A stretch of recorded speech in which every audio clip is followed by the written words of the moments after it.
warning, warning. When there is a hurricane warning, button down, tie down, everything. Lift appliances and furniture off the ground and secure your valuable items. If you wanna boat, secure it on land and turn on your yard if you a fisherman.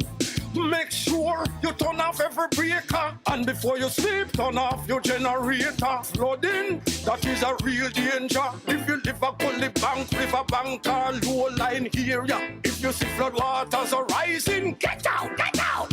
Heed the warning. If your land starts slipping and sliding, get out, get out. Heed the warning. Hurricanes gonna happen, so be prepared. A message from the Office of Disaster Preparedness and Emergency Management. Half a tree, one and drive, half a tree. Bossy, how do I take taxi style? Jano, I want to tell you, say, 2 months now, my transmission mash up, you know, and I check everybody and can't hear nothing positive. Yeah, hear me? You waste all that time I shop around and never call the experts. Winters Auto have them. Them have over 35 years of experience and them diagnose your problem and get back your transmission brand new. For them service excellent and efficient. Trust me, man. You hear me? Call them at 929-7040 or go to them at 106 Maxfield Avenue, Kingston 13 and talk directly to the boss. Just tell them I'm me, senior. You big star. Yeah, man, respect my boss. I try calling you, cause trust me. I don't understand. It's your favorite thing. Wait, Auto Spares and Repairs. Good afternoon. What a relief. Veg Printers for all your printing needs. We specialize in calendars, flyers, brochures, and more. Call us today at 968-7506. That's 968-7506. Or visit us at 4 East Bloomsbury Road, off Hagley Park Road. Veg Printers, your best choice in printing. For a better choice in all your electrical supplies, A, authorized 3M dealer and better brand names. B, better service including free island-wide delivery. C, all major credit and debit cards accepted. It's ABC Electrical Sales. Shop number 8, Hagley Park Plaza, Kingston 10. Open Monday to Friday, 8 a.m. to 5 p.m., Saturday, 8 a.m. to 4 p.m. We make your electrical jobs as easy as ABC. Call 754-382-528 or fax 754-3659. ABC Electrical Sales, for a better choice. Best 100 FM is the authentic voice of Jamaica, promoting your prosperity with better vibes and better music. Let us promote your goods and services for you. Advertise with us. For more information, call our office at 876-276-8935. That's 276-8935. The Morning Connection is not your usual talk show. We aim to stimulate discussion and chart new paths to self-empowerment. So please join us, Minette and Percy, on The Morning Connection, Mondays to Thursdays, 6 a.m. to 10 a.m. on Best 100 FM. It's good, it's better, but nothing beats Best FM. Good morning and welcome back. Yes, Minute. You know, I just want to say that. I see Percy say it every morning, and I'm wondering what it feels like. So, no, I know. Your time. Good morning and welcome back. Yes, Minette. Well, as you know, it's, I think the main topic that any conscious Jamaican should be contemplating this morning is what it means for the country to be, for most of the country to be under a state of emergency. It is necessary for us to be reminded of the constitutional rights that are affected, what it means for the police to have these enhanced powers or increased powers, what you can expect on the roads. I find that many of the times when we're talking about the state of emergency, we are looking at it from a top-down perspective, considering what it means as a tool for social control, whether it is an effective tool for controlling crime and violence, and we forget to make sure that the citizens are educated on what it means to them personally. We've had it as a feature of law enforcement for long enough now for us to have a better understanding of it. Even those who call for it, for them to know what it means when you're calling for it, and to understand some of the long-term implications of it. Right out the blocks, one of our listeners online says, "Greeting hosts, it is the people who live at halfway tree and above who are always calling for SOEs, yet none declared in those areas. Now we are sure why they can afford to call for them." And that's an interesting point that goes to the heart of some of the inequities that are spawned when you are using, as the Prime Minister himself had referred to certain COVID restrictions, when you're using a hammer to kill a fly. You know, although crime and violence is no fly. I think what is missing in this process is the involvement of the people. This really ought to be a partnership, as far as I'm concerned. The people do have a role to play as it relates to, our own security. And so it ought not to be a situation where, yes, you have a state of emergency and it's the police, the security forces, and now the people need to just stay aside, stay at them yard, and whatever the case may be. Everybody have a role to play. So I think they should reposition this thing to involve the people, involve the community, let them know what they should do in order to assist in the process, so that people don't see it as the government and the people, and the government having a way to oppress the people during this time. The people feel as if here they come again. No, our rights are going to be curtailed, and there's nothing for us to do. What do you think about Straight Up's point here, that the people who call for it are not the ones whose rights are affected by it? He uses a geographic reference. Everybody know what it means when you say halfway tree and above, because Central St. Andrew and St. Andrew North are excluded. But we are going to shortly understand very painfully what it means when the areas around you are kind of under restriction. How do you even get through to get? You pretty much are locked up too. Well, I hear that. I thought about it. I said, if there are curfew hours, let's say there are curfew hours or some curtailment of, restriction on movement in the areas around our neighborhoods, then it means we can only traverse our neighborhood. We couldn't even go to Crossroads and go back home at a certain hour. You would also be compromised. I mean, not saying anything would necessarily happen to you, but you have to be conscious that the areas around you. It's the point we always make about the well-heeled locked up behind their secure walls while the community outside is under pressure. How much of a peace and security are you really enjoying? Wouldn't it be nicer if your gate could be open and there was a free flow, which is what we desire for the country, to see safety, peace and safety abounding throughout, without us having to be conscious that, as this listener puts it, halfway tree and up is the safe zone and the rest of the people you're up there looking down on them. Well, listen, SOE or not, that is usually the case. I've heard persons in communities where, the SOC has been implemented, saying that, boy, they're happy for it because, the police is here and we can feel safe. And, forgetting about personal liberties and so on. But it is important for people to understand what it means in terms of your civil liberties and so on. The truth is, when you look at it, what are they saying? They are not saying that we really need the SOE. What we need is to see the police active in the community, because that is the example that they cite when it starts. They say, oh, good, we can see the police again. There's another community where they set it up, they put the tents there, and it is a vendor who is using the tent. We heard it on the news last night. No police inside. They only come at nights. So it appears as if the crimes are only committed at nights. And we have seen in recent times where people are committing crimes in broad daylight, in halfway tree yesterday. So A man was killed. Yes. So the opposition's accusation that there is no justification for the SOE, and in fact they've raised some numbers. They've said murder rate in St. Elizabeth is up by 75%. Manchester's murder rate has jumped by 78%.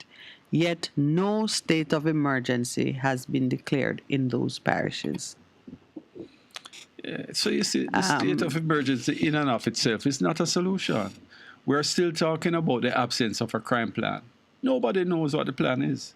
And it does make the police high commissioner's projection that through this initiative, murders would be they want to drive down murder rates by 40% under this new state of emergency.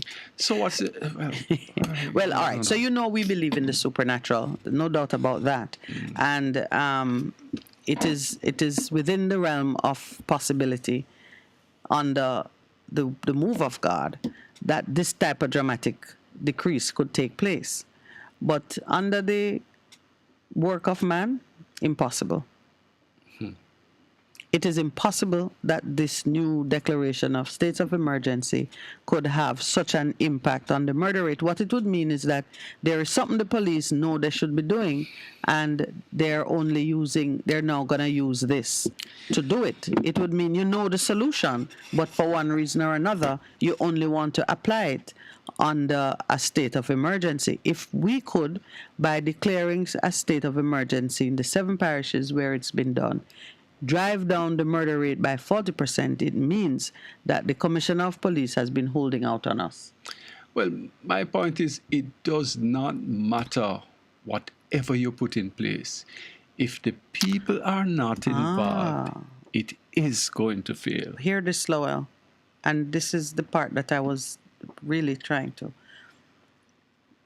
The High Commissioner has said that the security forces have created what he termed 300 intelligence packages of persons who are causing problems in the various police divisions. He indicated that the so-called intelligence packages contain those who are wanted or are persons of interest. Earlier in this report, the Prime Minister was quoted as saying that they're not going to be the use of power will not be arbitrary. They want to, let me quote him, they want to hold on to such persons. These are the persons who allegedly interfere with witnesses. The security forces will be using intelligence to pursue persons who are intent on carrying out criminal activities and have the power to intimidate witnesses if they were brought before the courts. We're stitching together a garment here. So the Prime Minister says this. Then the High Commissioner says they have 300 intelligence packages on such persons, basically. So there are 300 persons that the police have reason to believe are at the heart of this surge. It's not a surge, this sustained level of crime and violence. It begs the question now, what is it that would inhibit them from moving against these persons without a state of emergency? The only thing that a state of emergency gives you different from normal operating standards, it suspends your fundamental rights and freedoms. So there is something that the police want to do with regards to these 300 individuals, if that's how the packages work. I don't know if package is a cute word of describing the criminal element. You remember one noted law enforcement man used to just refer to them as criminal elements them. So it looked like it's now security package, intelligence package. Yes. So there are 300 intelligence packages on persons who are causing problems in the various police divisions. But whatever that so-called intelligence package contains, they cannot act on it without the suspension of the fundamental rights and freedoms of those individuals. Do you think they could get away with that? So you Maintaining law and order by sacrificing fundamental rights and freedoms? And you suspend the rights of everybody in those areas, so you can get to it. Well, if that is not an abuse of power, I don't know what is. Let us see what happens after this one, because now that you have it, let us see what you do with it. Because you're gonna bring it down in 40 by 40%. The question is, can it be done in 14 days? Which is the big that's the elephant in the room right now.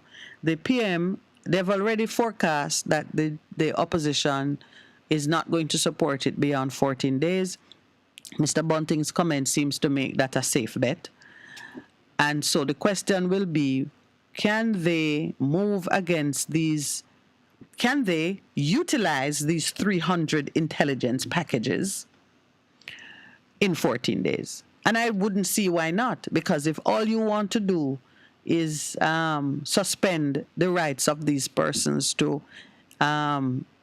receive bail or be brought before the court within 48 hours, or you want to be able to search without their consent, because I notice that the Prime Minister says the powers of search and arrest are to be strengthened.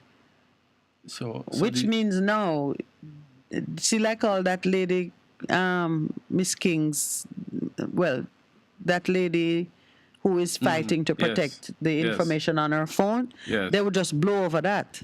Although, if it's an iPhone, not sure how. I suspect it's an iPhone. Not sure how, because you need to be able to break into the phone, and unless the person gives you the code. Well, if she don't give it a charge her for obstruction of justice. Well, they could have done that already. From the time she gave them a problem, I would have expected such a charge. Well.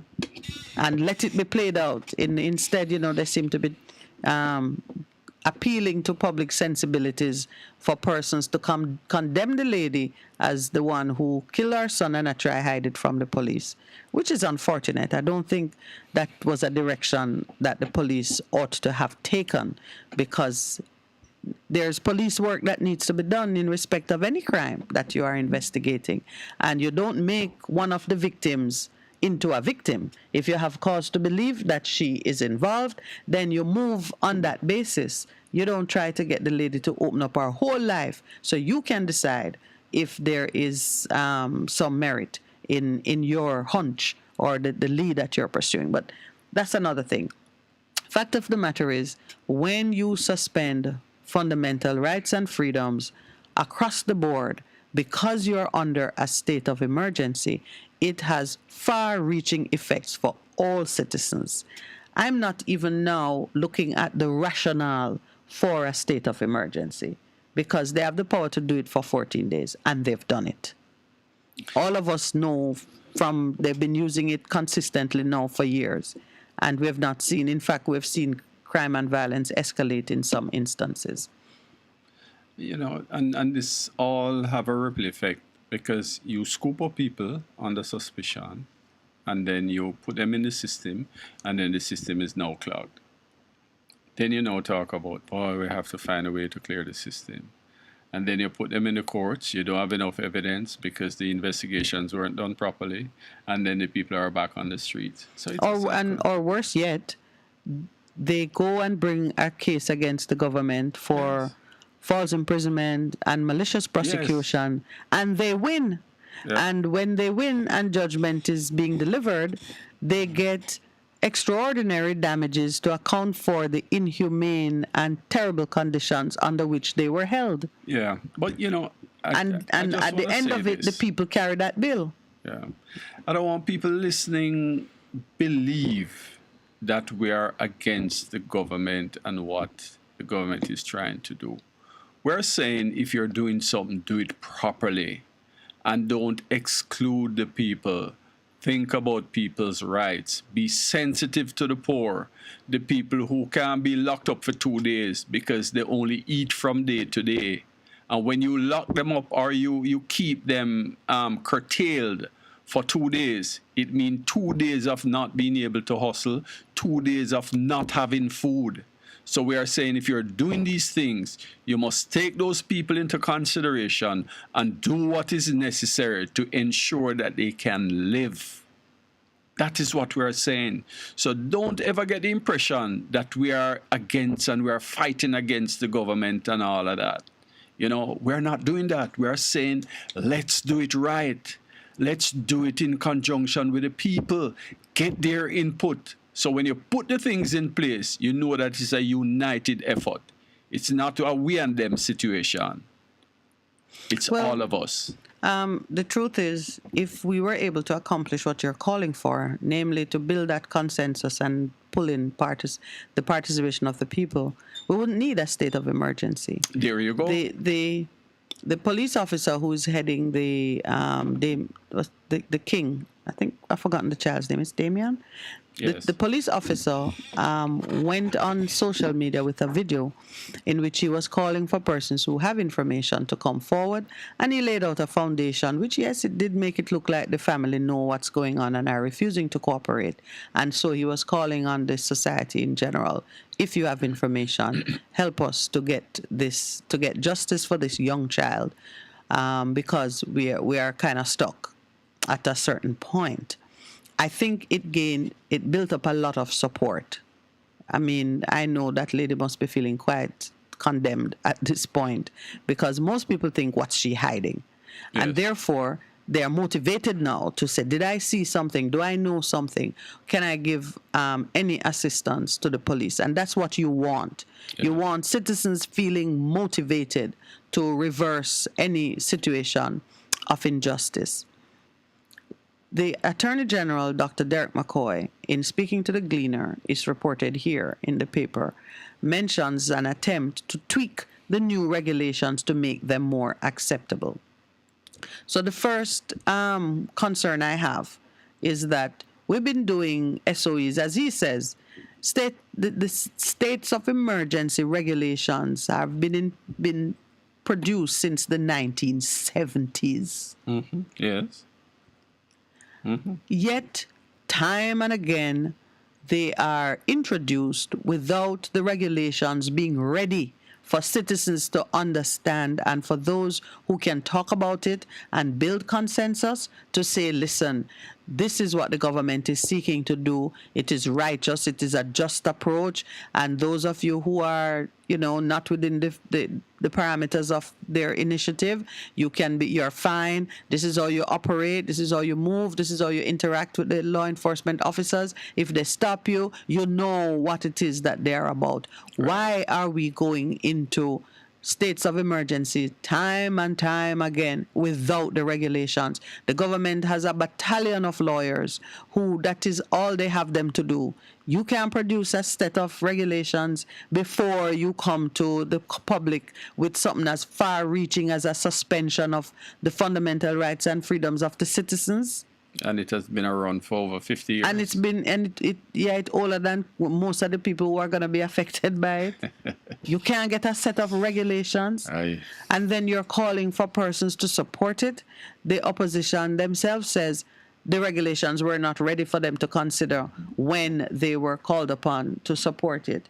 You can't ask me to support something that is only known to you. You yourself might not even know it, because they're going to tell you the regulations have not been prepared as yet. So the lawyers, the Attorney General's chambers, and any other professional resource that they have must perform better. Including that new ministry that they put in place the other day. Yes. Which is, why is it even there? I know you want to get into that. Please don't bite her today. Oh, jeez. But I'm concerned that we're doing these things which by now are standard. Yeah. And we can have a set of regulations that this morning we could be looking at it to say, well, okay, this is what they're doing. There have been 2 notable cases before the Constitutional Court and before the Supreme Court. Judges have spoken on various matters, so you can actually test the regulation against some judicial reasoning that is already in the public domain. You can't even do that.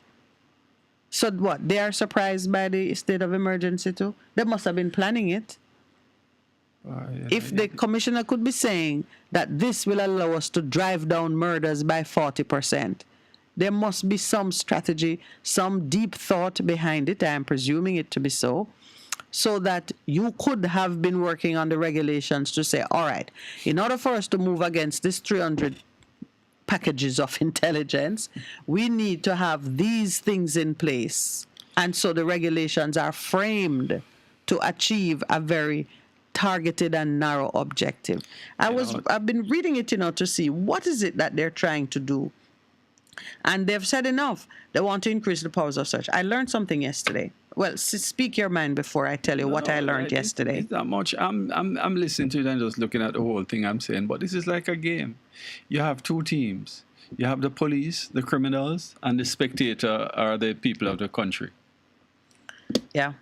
That's what it is, We need to be the kind of spectator who get into the ring. So I'm getting into the ring this morning. Man. Let me share something with you. We're talking about, so in the midday news yesterday carried the announcement of the state of emergency. So I had the opportunity to discuss it with, two younger people who were in my company at the time, raising with them what it means when your rights and freedoms are suspended. Yes. So we talked about search. Only to have one was my niece saying to me that the police are already very adept at just carrying out searches. We were talking about this lady's effort to keep them out of her phone. Yes.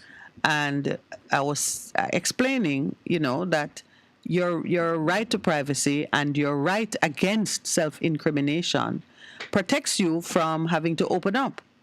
So she said, well, in St. Anne is where it was happening. She had a friend who the police came into a bar on the beach and proceed search everybody, had them give their PIN, open their phone, take them through their photos, their files, their messages. They were looking, it was something about scamming. They were looking whether you had any text messages with anybody asking them to send you money. Specific, yes. And they did that for all the persons in the bar. This young lady was in a bikini because they were on the beach, and she was patted down by a male police officer and thoroughly searched down your bag, your phone. And she was, sort of remonstrating with her, like, why did you? But I could see the scene, right, because they came in with guns. Honestly, educated as I am, if a group of policemen burst into a place where I am and demand certain things, it's going to take me a while before I said, please show me your warrant. Yes. I've done it at the side of the road. But I even saw myself when we were entering South Africa the other day and they were searching. You're accustomed to your bags being searched for customs and so on. I am looking at it and I'm saying to myself, there are many occasions when the situation is such that they say, would you open your bag? You open your bag. You're not asking them for any warrant. It is clear they are customs or immigration officers, whatever, doing their thing. But I honestly said, how many Jamaicans caught in a situation like that? Not many. I can tell you. Would know to resist and not. The Policemen with their long gun? Oh. The first thing is when you come in the presence of a policeman, there's fear. That's the first thing. So there's no Jamaican who is going to say, well, show me a warrant, or no, I will not allow you because, this is an illegal search, or none. I remember once I was driving and a policeman tried to search my car. And I said, no, not this car. And him cuss me. Him say, yeah, so the whole I no go on. Yeah, man, yeah, you know, big man and this and that. I see Pastor Percival trying to call you. Yes. Yes. No, I release you to speak to Pastor Percy. No, he'll send me a message. Right. Pastor Percival, please send a message to Lowell is in your chair today. Yeah. So you can't just call him. he's doing your job today. Your God. Right. I'm kidding, my friend. But so they want to strengthen the powers of search and arrest, which means where search is concerned, they don't need a warrant. Yeah. That's what that means. So all of you, if you have things that you don't want the police burst into your house and dig up, set your house in order. Of course, I think the amnesty for the gun thing is still on. That's a nice boost to the amnesty effort. Because if you have gun in your house and you know that you are a person who might be of interest to the police, turn it in. Yeah. Make their life easier and perhaps save your own life. Yeah. So the regulations are not ready. We can't have a sensible discussion on the extent of the powers that the police will have until we see what the regulations are set up to accomplish. But we know for sure now that the police wants to move incisively against 300 or so persons of interest. And I would say that that is not that's not a bad thing. If they have information, they must act on it. It's the 7 o'clock hour, so let's take our break. Please hit. A difference you can hear, a difference you can feel. Fast FM 100 on your dial. Keep listening. All right, let's see. Spatula, check. Knife, check. Recipe, check. Bottle of Grandma Elsie's sauce, check. All right, but good then. The only thing left to do is decide what to wear with this yellow apron. What are you doing in here? Coming like God sent you in here. What you think? This shirt with the hat, or you think this one look better? Seriously, Michael, you go out and not tell me? I was going to tell you, that my recipe made it to the cook-off. Watch out! So, Grandma Elsie sauce did the trick. Look here, me cannot believe it, right? Are you serious? Me I tell you. So, that's why I want to look the part, real chef. Okay. Check out my apron with the logo. Michael, tilapia specialist. It'll go on, not true? Look here. Some things never change today, you know. Say you follow yourself, though. You know, say you follow yourself, though. If them having celebrity judge, I must ensure I'm up to standard. Don't worry, you will get the first autograph and maybe a selfie for the gram when we win. Yeah, sure about that, because I was just about to show you my outfit for the cook-off, so think again if you think you alone going there, sir. Oh, so you're keeping secrets. I don't like how you stay. I was going to tell you that we have a special date together on November 25 for East Jamaica Day at Devon House, but he never met me finish. He never met me get there. Well, if you think you're going to beat me now, you have another thing coming, because I've been practicing some things for entertain the crowd. But look at you now. It's cook you're going to cook, not sing. It's not a competition of his singing, sir. Look here, the smell of the fish alone going to shut down Devon House when crowd draw my spot here. National Fisheries Authority better bring extra fish, because all the security are going to want to sample my winning dish when me finish. Look here, me not listen to you and your tricks and your gimmicks, because I have something special in store. Because when the people let me get around my station, the judges have to give me the winnings, because I have the presentation thing locked down pat. Plus a little extra for wash it up. Look here, I'm full of style and fashion and you cannot follow me. Them are going to need the juice after them finish the fish there, because them are going to wonder how you make it to the final round. You see you? Don't feel too bad, At least you make it to the top 5. Don't tell nobody you come dead last though. Look here. Suppose I tell you that I can finally buy you the new phone you wanted with the prize money when I win. Sound like a plan, right? You know, that's a good idea. Make sure you remember the one you wanted so I can add it to my list, because I have to treat my darling out of my winnings. I cannot believe you. You say me keep secret. Look on you to know. Well, I believe there's nothing there to stop me when I marinate the tilapia with Grandma Elsie's special sauce on November 25, because Devon House I got locked down at the cook-off. Better them give me my trophy from now. What that's another bug? Oh, I printed a junior chef apron for the children, and I have a special one for you. Watch comedian now. Watch jokes now. What wait to watch my outfit? I look so bad. Anyway, all I know say me I beat you, yeah? Me I beat you. Yo, my general. Government run gun amnesty, Better you bring in the whole of the strap them, the whole of the shoes them, the matic them. But I see, if you not carry the thing them now, when the amnesty are done and them catch you with a gun of 15 years to life, brother. Better you take talk, do the right thing and turn it in. A message from the Firearm Licensing Authority of Jamaica, an agency of the Ministry of National Security. Miss, your total is 8,900. Cash or card? Do you take credit cards? Yes, ma'am. All right. Here. And here's my ID. Alright, just stay here for a minute. The machine is right over there. Stay where? Try not say anywhere you go with my card, me I go too. You go on, me I follow right back at you. When shopping, never let your debit or credit card out of your sight. Your information can be stolen in a split second. Protect your card. Protect your cash. A safety message from the JIS. No man, watch the pile of rubbish in the public space. People nasty, you know? Hold on there. Sandra, where you stop for? Look here, me have to take a picture and send to NSWMA. You never hear about the app where you can use to report illegal dumping and littering? Now what you say to me? Yeah man, you can call them or download the app from the Apple or Google Play Store. Well, me have to go download the app because enough littering me seeing this here town here.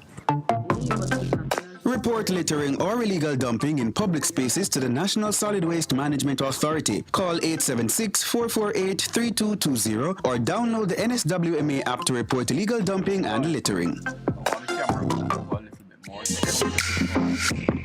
A production of the Jamaica Information Service, the voice of Jamaica. A difference you can hear. A difference you can feel. Best FM, keep listening. Warning. When there is a hurricane warning, button down, tie down, everything. Lift appliances and furniture off the ground and secure your valuable items. If you want a boat, secure it on land and turn on your yard if you a fisherman. Make sure you turn off every breaker, and before you sleep, turn off your generator. Flooding, that is a real danger. If you live a gully bank, river bank, or low line area, if you see flood waters are rising, get out, get out. Heed the warning. If your land starts slipping and sliding, get out, get out. Heed the warning. Hurricanes gonna happen, so be prepared. A message from the Office of Disaster Preparedness and Emergency Management. Vegam Printers for all your printing needs. We specialize in calendars, flyers, brochures, and more. Call us today at 968-7506. That's 968-7506. Or visit us at 4 East Bloomsbury Road, off Hagley Park Road. Vegam Printers, your best choice in printing. Half a tree, one and drive, half a tree. Bossy, away I do I take taxi style? Jano, I want to tell you, say, 2 months now, my transmission mash up, and I check everybody and can't hear nothing positive. Yeah, hear me? Yeah, waste all that time I shop around and never call the experts. Winters Auto have them. Them have over 35 years of experience and them diagnose the problem and get back your transmission brand new. For them service excellent and efficient. Trust me, man. Yeah, hear me? Call them at 929-7040 or go to them at 106 Maxfield Avenue, Kingston 13 and talk directly to the boss. Just tell them I'm me, send you. You big star. Yeah, man, respect my boss. I try calling her, cause trust me. Winters Auto Spares and Repairs, good afternoon. What a relief. For a better choice in all your electrical supplies, A, authorized 3M dealer and better brand names. B, better service including free island-wide delivery. C, all major credit and debit cards accepted. It's ABC Electrical Sales. Shop number 8, Hagley Park Plaza, Kingston 10. Open Monday to Friday, 8 a.m. to 5 p.m. Saturday, 8 a.m. to 4 p.m. We make your electrical jobs as easy as ABC. Call 754-3825-8 or fax 754-3659. ABC Electrical Sales, for a better choice. Looking to clean your vehicle super clean? 123 Clean Car Wash, located at 2 1/4 Osborne Road, Kingston 10. Entrance on Grove Road, below Tropical Battery. They wash and vacuum, undercarriage wash, engine wash, polish and compound, shampoo and detailing. Call them at 876-631-3400. 123 Clean Car Wash, the best in the business for a cleaner wash. Believe me, it's so easy. 1, 2, 3.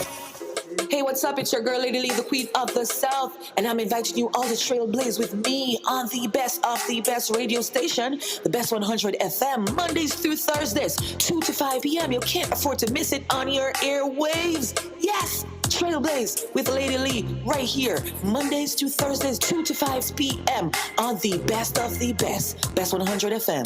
Mwah. Best 100 FM is the authentic voice of Jamaica, promoting your prosperity with better vibes and better music. Let us promote your goods and services for you. Advertise with us. For more information, call our office at 876-276-8935. That's 276-8935. The Morning Connection is not your usual talk show. We aim to stimulate discussion and chart new paths to self-empowerment. So please join us, Minette and Percy, on The Morning Connection, Mondays to Thursdays, 6 a.m. to 10 a.m. on Best 100 FM. It's good, it's better, but nothing beats. Welcome back, and thank you for being with us on The Morning Connection. This morning, co-hosting with me, none other than the producer himself, Lowell Lawrence, adding his own insights to the discussion on this state of emergency, recently called by our Prime Minister, spanning some 7 parishes. Well, it said 7 parishes on the news, but I can tell you the 6. St. James, Hanover, Westmoreland, Clarendon, St. Catherine, and parts of Kingston and St. Andrew. I guess maybe the Kingston and St. Andrew would bring the total to the 7. Yeah. The state of emergency follows a significant rise in serious crimes, including murder. Murder has increased by 6.8% when compared to 2021, and 2021 was a COVID year when we had lots of other lockdowns and other restrictions, which really should have caused a reduction in crime in and of itself, but apparently COVID was no threat to those who are in that industry. Up to November 13th, we had 1,360 reported murders. I love how the word reported is used there, because it could mean it allows for us to recognize other murders were committed, not reported. For example, I was speaking with a lady, was it yesterday? We spoke with this lady, and she was telling us about some incident in a neighborhood downtown where the people came and shot up. 8 persons were killed. I have not, that report did not reach my ears. Well, you know, in fact, it led to a conversation about how many other incidents occur that are not reported, but they involve fatalities through some kind of homicidal activity. So 1,360 reported murders. This is untenable. Yeah, and you know, well, it's worse than it really, you know, appears or reported. So we need to bear that in mind. Yes, yeah. So when you see, and you have to understand that if murders are at 1,360 year to date, and break-ins and the robberies and the different things have continue, you know, the garden variety criminal activity, which we no longer pay close attention to because the loss of life alone is so traumatizing. Just understand that Jamaica is in crisis. Coinciding with the announcement of the state of emergency is a visit by a team, a delegation from the United States, has been in Jamaica. It appears they've been a blessing to Jamaica, doubling their contribution of resources to the fight against the flow of illegal guns and drugs into the island.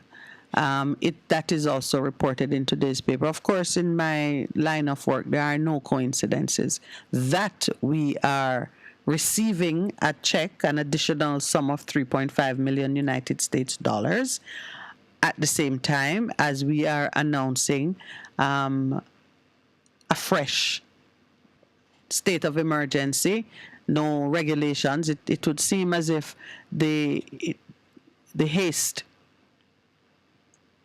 is such that we didn't even have time to get the paperwork ready. So we are receiving the gift at the same time as we're announcing another wide-scale suspension of the fundamental rights and freedoms of Jamaicans.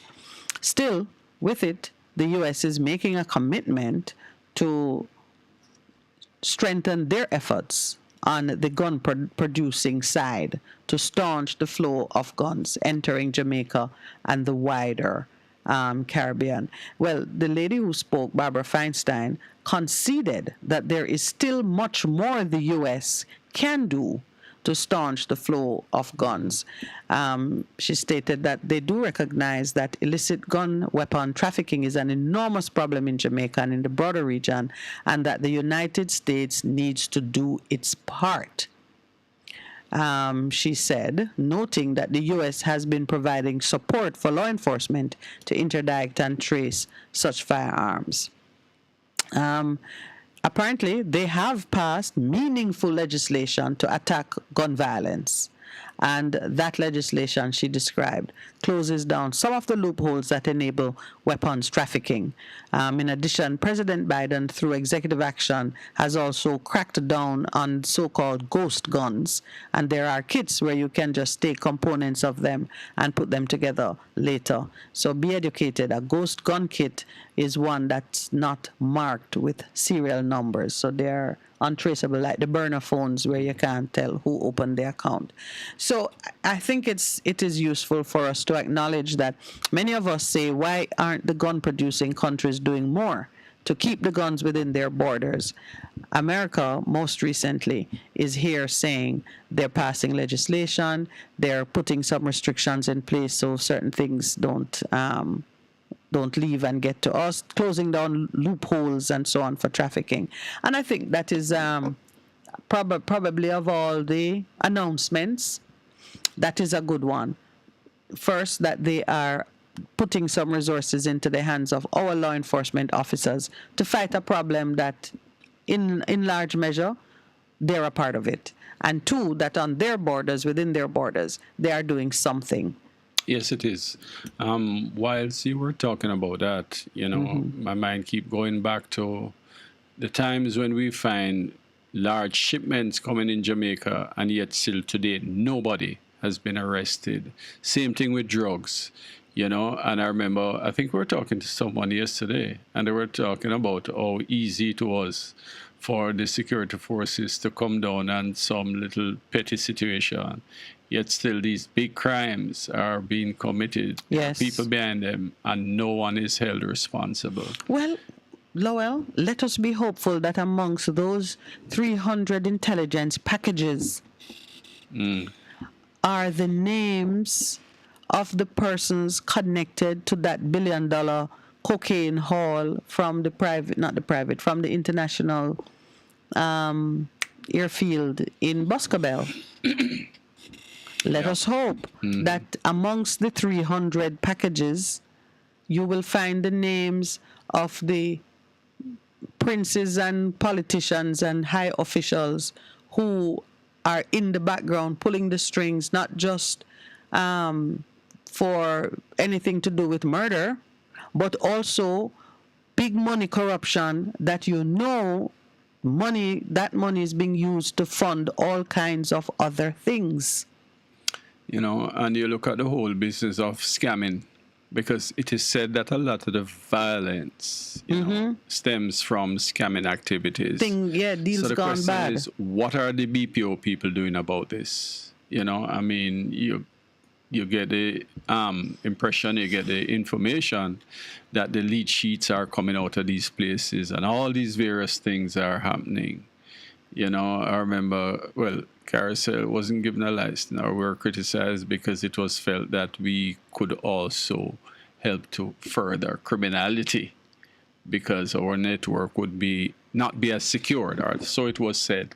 Yet still you have the existing providers. What are they doing? If one feels that the telecom operators, should be liable or should be held accountable for what is happening across their network. We should be looking at everything. Everything. Yep.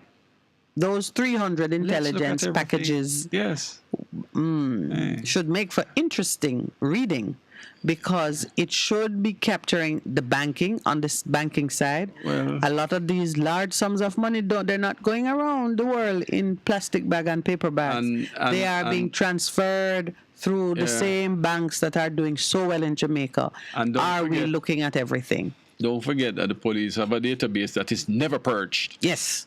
So never purged. And I'm thinking that this phenomenal database must have all of the smut and scuttlebutt from, well, you know, they had stuff on it from in the 80s against one individual we know. So they must have everything in that stew pot, which they can draw on to be very surgical and effective in the strikes that they are going to make starting today.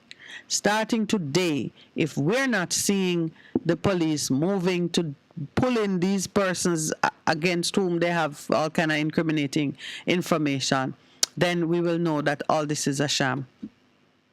Yeah. Because you have 14 days, you know. You have 14 days, and I'm going to say 300 people, because I don't know what else you could mean. If you have 300 you already have the packages of it, information. you already have the information. All you needed was the enhanced powers to go in and do something in a way that you would normally be able to do. Let's see what you're doing. The clock is ticking. Coming in this morning, did you see anything that looks like any new security movements on the road? I'm trying to recall. I see that Percy Lane was blocked once more. Oh, the taxi which is a signal that the taxi men are working.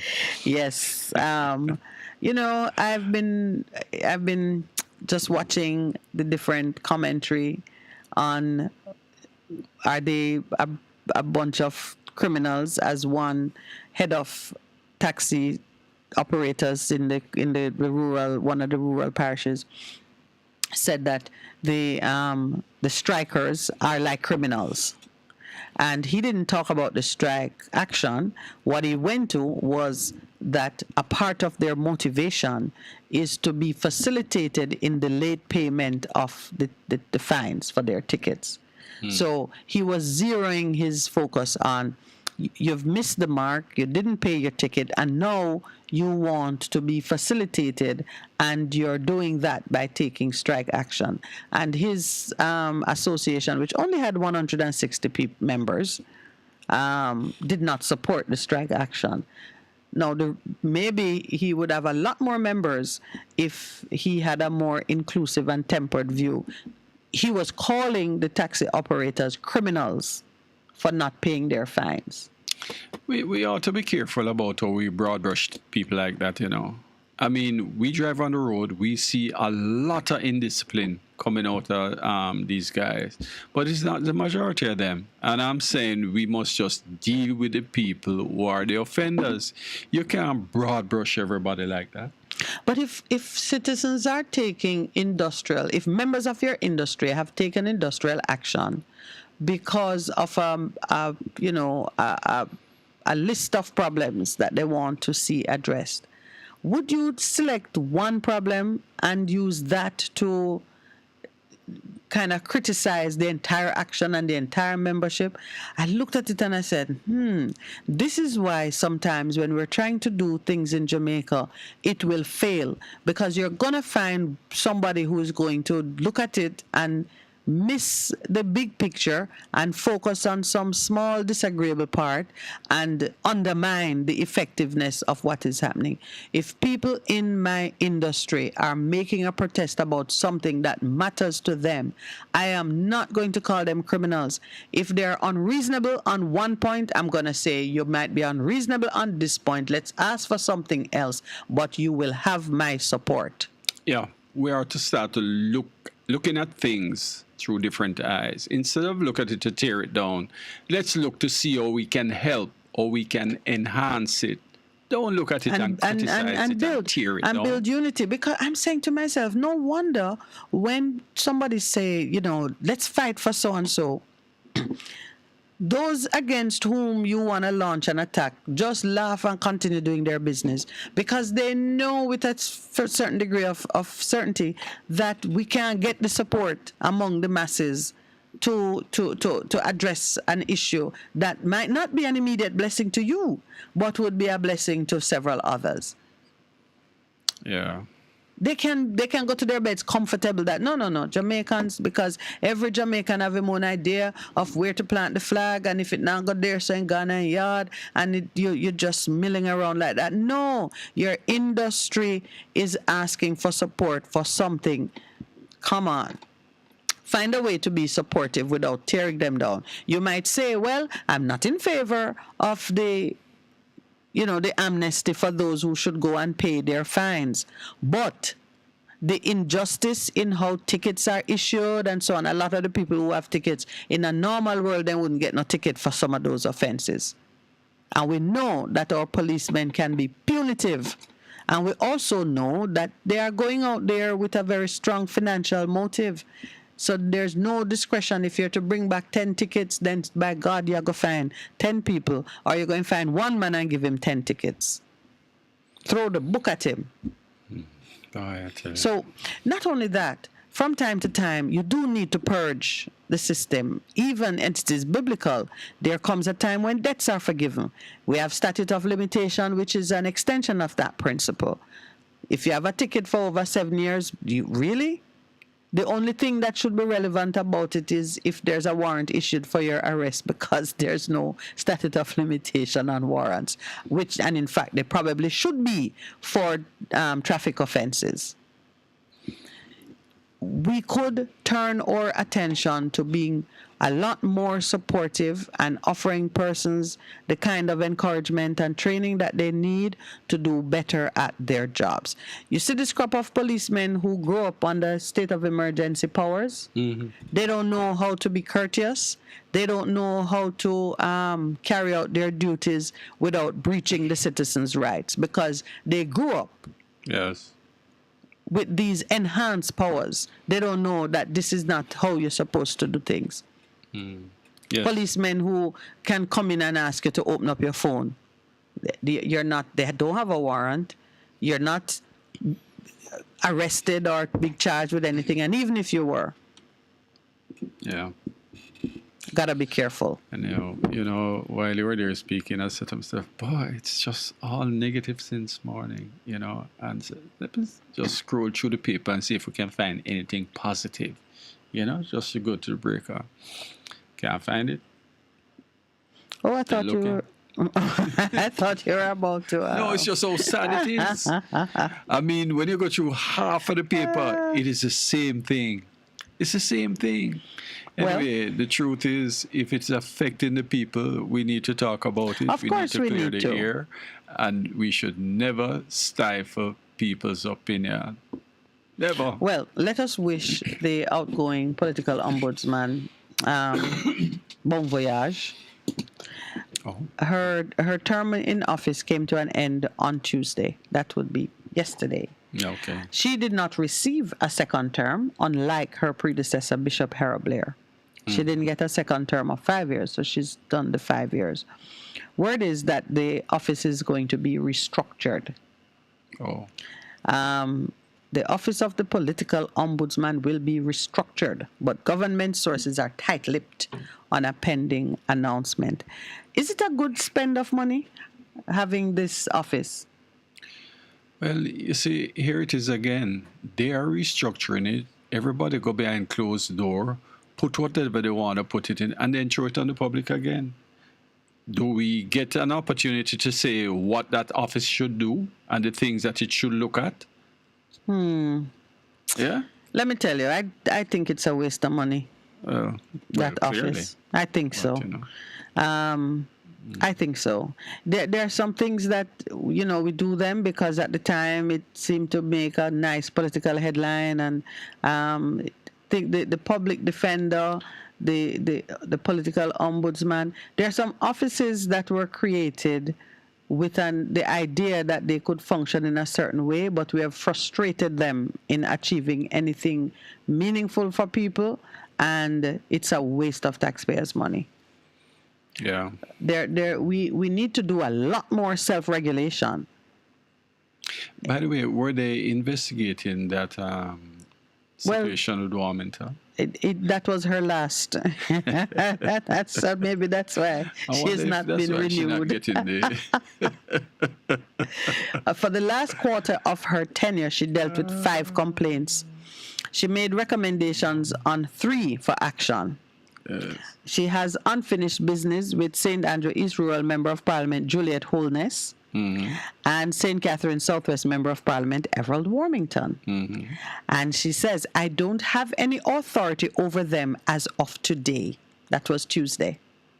So were any of those acted upon? The 5 recommendations? No, she didn't. Only 3 she made recommendations on. She still have 2. Oh. She had 5 complaints and she made recommendations on 3.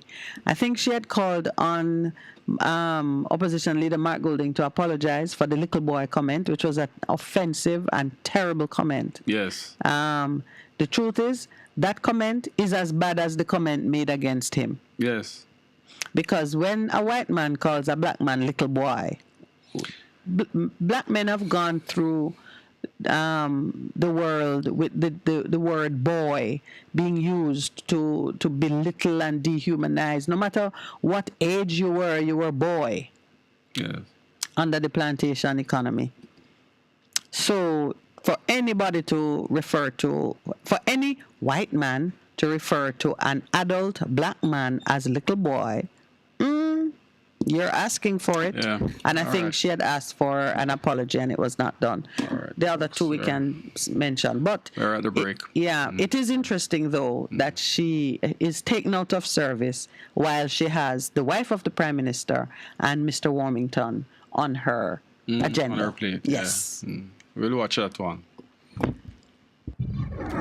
difference you can hear. A difference you can feel. Best FM 100 on your dial. Keep listening. One in. A hurricane we name. Are we rough? Whether we are man hurricane or woman hurricane. We want you to know that. We come here to mash up building, blow down things and just like flood out this. We no ram, we no respect no one. So no take no chance with we. Listen to Ad Prem and prepare. Hurricanes do happen, so be prepared. Yes, be prepared. A message from the Office of Disaster Preparedness and Emergency Management. For a better choice in all your electrical supplies, A, authorized 3M dealer and better brand names. B, better service including free island-wide delivery. C, all major credit and debit cards accepted. It's ABC Electrical Sales. Shop number 8, Hagley Park Plaza, Kingston 10. Open Monday to Friday, 8 a.m. to 5 p.m., Saturday, 8 a.m. to 4 p.m. We make your electrical jobs as easy as ABC. Call 754-3825-8 or fax 754-3659. ABC Electrical Sales, for a better choice. Looking to clean your vehicle super clean? 123 Clean Car Wash, located at 2 1/4 Osborne Road, Kingston 10. Entrance on Grove Road, below Tropical Battery. They wash and vacuum, undercarriage wash, engine wash, polish and compound, shampoo and detailing. Call them at 876-631-3400. 123 Clean Car Wash, the best in the business for a cleaner wash. Believe me, it's so easy. 1, 2, 3. Half a tree, 1 and drive, half a tree. Bossy, how we do I take taxi start? Jano, I want to tell you, say, at 2 months now, my transmission mash up, and I check everybody and can't hear nothing positive. Yeah, hear me? Yeah, waste all that time I shop down and never call the experts. Winters Auto have them.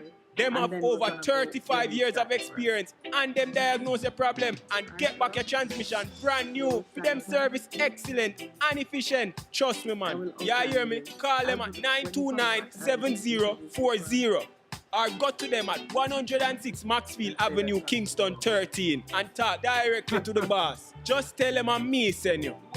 You big star. Yeah, man. Respect my boss. I try calling, cause trust me. Waiters Auto Spares and Repairs, good afternoon. What a relief. Best 100 FM is the authentic voice of Jamaica, promoting your prosperity with better vibes and better music. Let us promote your goods and services for you. Advertise with us. For more information, call our office at 876-2 276-8935. That's 276-8935. The Morning Connection is not your usual talk show. We aim to stimulate discussion and chart new paths to self-empowerment. So please join us, Minette and Percy, on The Morning Connection, Mondays to Thursdays, 6 a.m. to 10 a.m. on Best 100 FM. It's good, it's better, but nothing beats. Best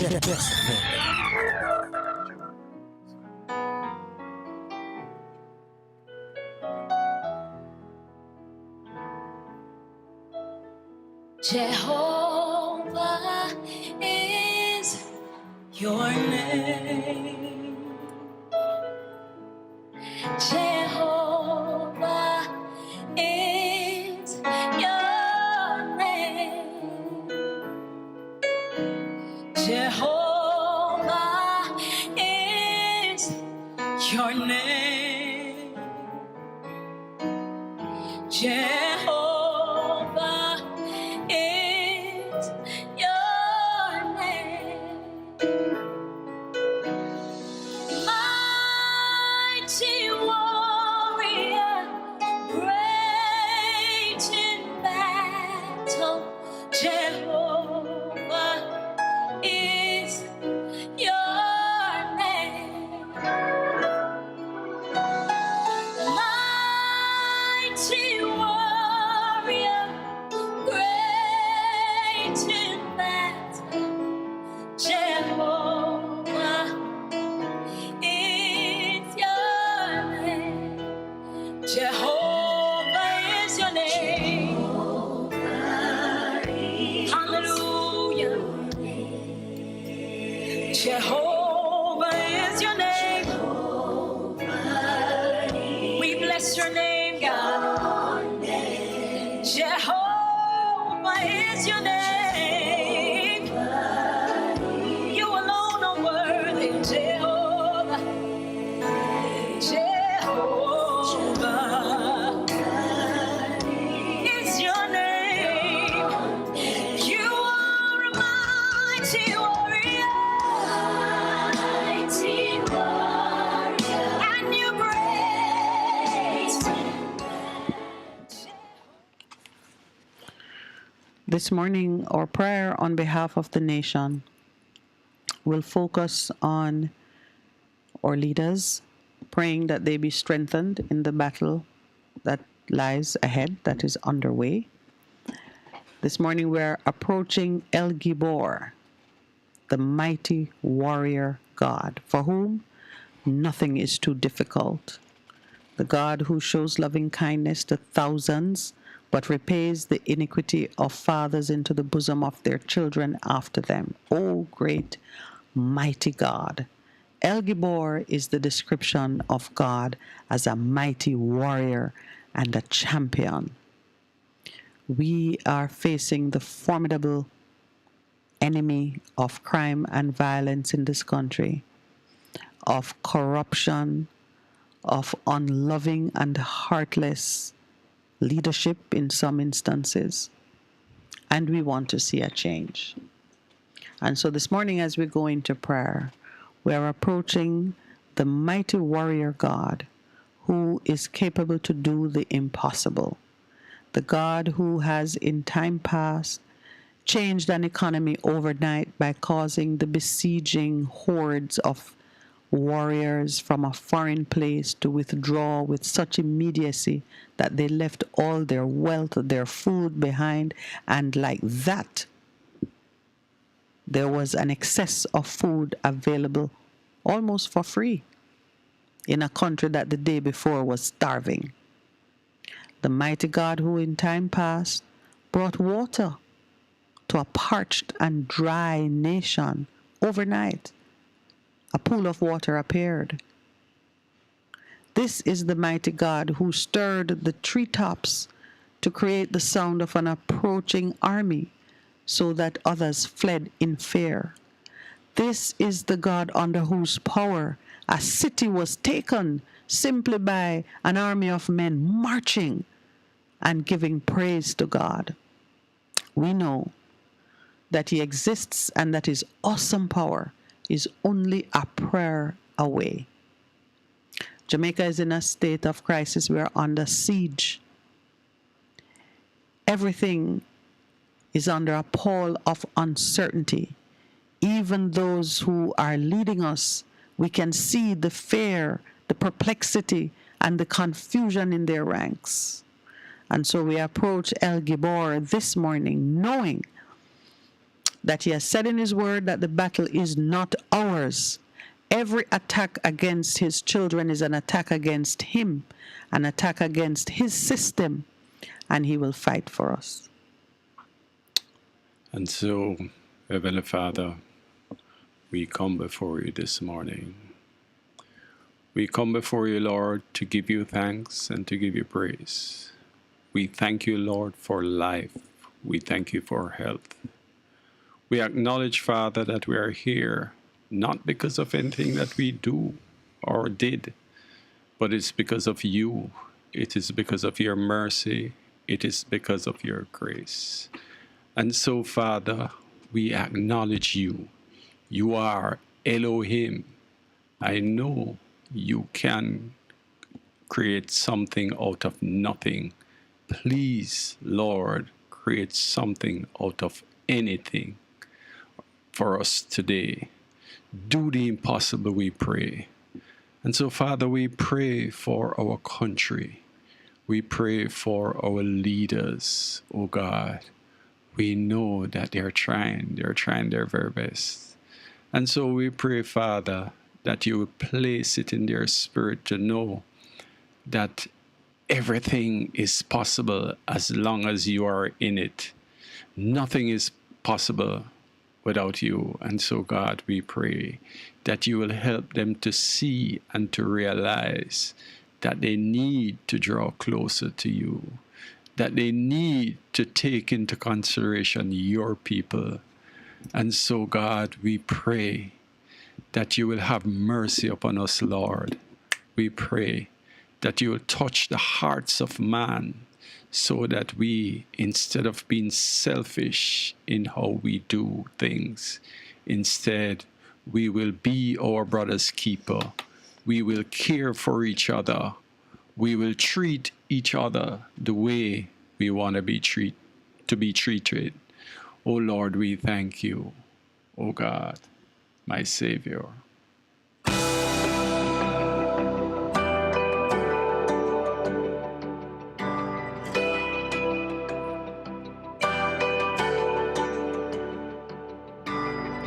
They say this mountain can't be moved. They say these chains will never break. But they don't know You like we do. There is power in Your name. We've heard that there is no way through. We've heard the tide will never change. They haven't seen what You can do. There is power in Your name. So much power in Your name. Move the immovable, break the unbreakable.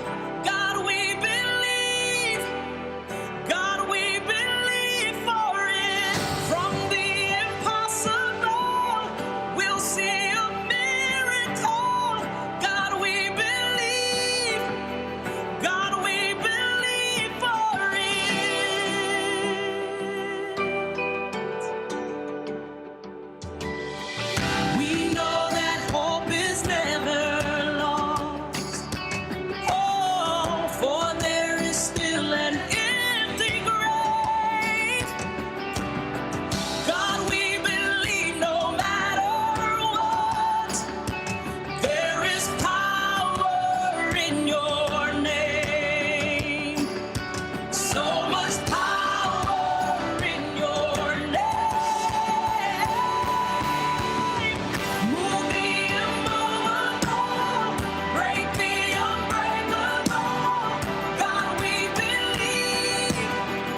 And so we continue to make these declarations over the nation.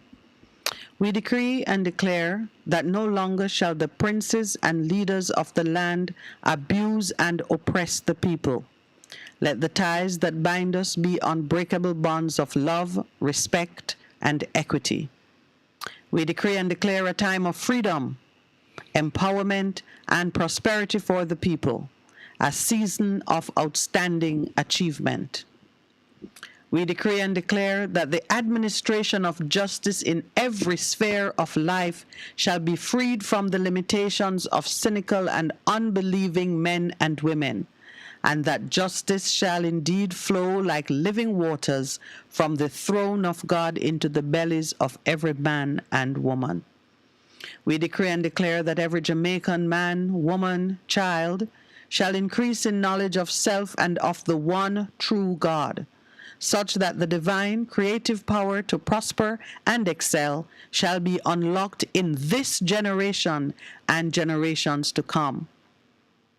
We decree and declare that the hearts of our leaders and their bowels of compassion be opened to hear the cry of the people and to respond with love, generosity, and respect. We decree and declare that the ordinary men and women in communities across this land will become families that work together in harmony to assure the well-being of all members, giving special care to our children, our elders, our women, and those with disabilities of any kind. We decree and declare that starting today, men and women across this nation shall arise and return to the place of abundance in humility and repentance to reclaim their identity and bring prosperity to their communities.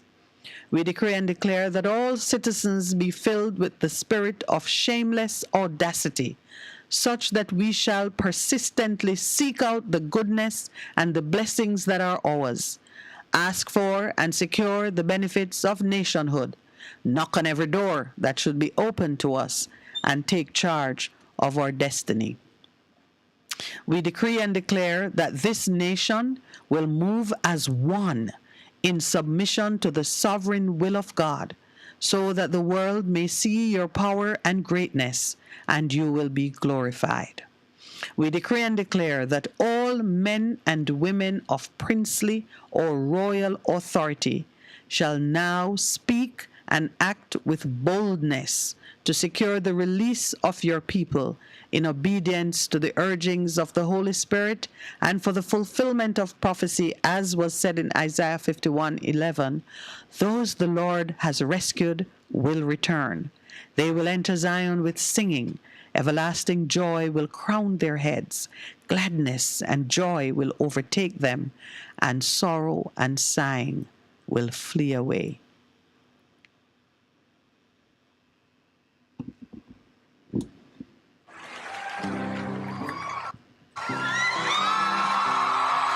Praise God!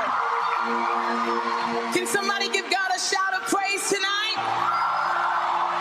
Lift up your voices and give God a shout of praise tonight. I need every person who's walking in faith to lift up your voices and say it. I'm no longer a slave to fear. Every child of God, lift up your voices. Woo! 'Cause I'm no longer a slave to fear. Say it with me. 'Cause I am a child of God. One more time, say, I'm no longer a slave to fear.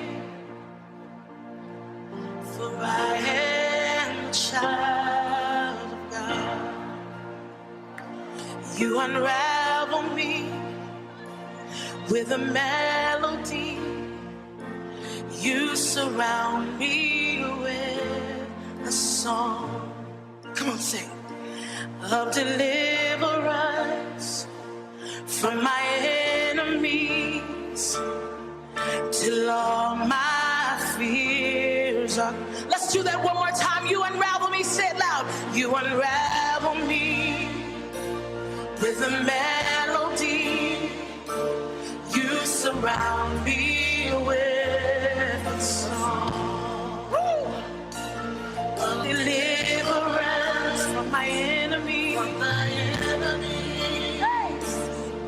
till all my fear. Now let's shout it out, say I'm no longer a slave.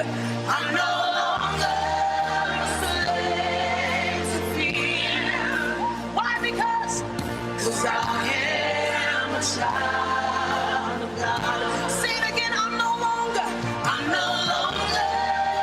slave to fear. For I am a child. I love this next verse, it just says, from my mother's womb, you have chosen me.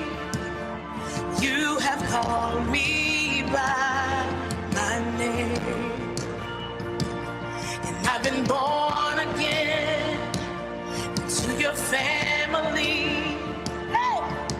Your blood runs through my veins. You got it from my mother's womb. From my mother's womb. You have chosen me. You have chosen me. Your love has called my name. I've been born again. To your family. Your blood flows through my veins. I'm no longer a slave to fear. Shout it out, say it. For I am a child of God. And I'm no longer a slave to fear. For I am a child. Now right here in this moment, just lift up your praise in the room. I want to close this morning's prayer with a word or a message for our Prime Minister. And it's the same message for those 300 intelligence packages. It's ironic that it is the same message because when we are released from fear and we are reconciled to our identity as a child of God, as children of God, then there is only one place for us to find the solution to whatever it is that we are seeking to solve. I saw my Prime Minister announcing the state of emergency, and I saw a man who is truly overwhelmed by what is happening in his country. And I don't mean overwhelmed in the way that you want to run from it. I saw someone anxious to find a solution, concerned for his people. I saw that. And I want to say to my Prime Minister that every leader exercises authority delegated to him by his Creator, by God. And the source of that authority is also the source of the solution. To the 300 men and women who you know yourselves, most of you, you have now been dehumanized into a phrase that I think will be with us for some time. You are now an intelligence package. What you are to law enforcement in this country is a random set of rumors, stories, details, suppositions, theories about who you are, what you do, why you do it, and how you can be taken out of action. You don't want to die and just be a smear on the sidewalk. Every life has meaning. Every life was given with a purpose. And whatever has driven you to the point where crime and violence and anger at yourself and at society has consumed your life, there is a place for you. There's a place for you. Please, you know yourselves, find a way. There are many righteous individuals in this country who can give you counsel, who can help you to find a way to stay alive. Because it is only while you are living that you have an opportunity for reconciliation with yourself, with your God, with your family, with society. You can be a blessing. You can still be a blessing to the many who look to you. You can be an example, a role model for change, because your fight for survival is the same fight that we're all caught up in. Don't just be another statistics in the growing number of deaths in this country. If you have a gun, find a way to turn it in. Don't allow the police to come and search you and find that there's a weapon and you are killed in another story that says we were fired upon and we returned fire. Do not put the lives of your children, your women, folk, your elders, do not put their lives at risk because someone is seeking revenge for your activity. Find a way to make it straight, and do not be afraid of facing the consequences of your own behavior. That is an important part of repentance. I say to everyone who right now is saying, maybe I can get out of this by doing this or that other thing which gets you deeper into trouble. This is the prayer that I have for you. The declarations that we've made, that people will be audacious enough to ask for what they need, to knock, to open up doors that have been closed to them, is a prayer for everyone in this country, whether you are of low standing or high standing. The declaration that we've made for persons to arise and return to the place of abundance is a declaration for you. This arising and this return is spiritual. It happens in the invisible place of your mind. You know your place of abundance. It is that place where all things were possible for you. It may be where you stood in your 10-year-old mind dreaming of having a profession, of building a home, of creating a family. It could be anywhere, but I know that it is a place that is centered in your identity with your Creator. This declaration was pulled out of the story of the prodigal son in the book of Luke.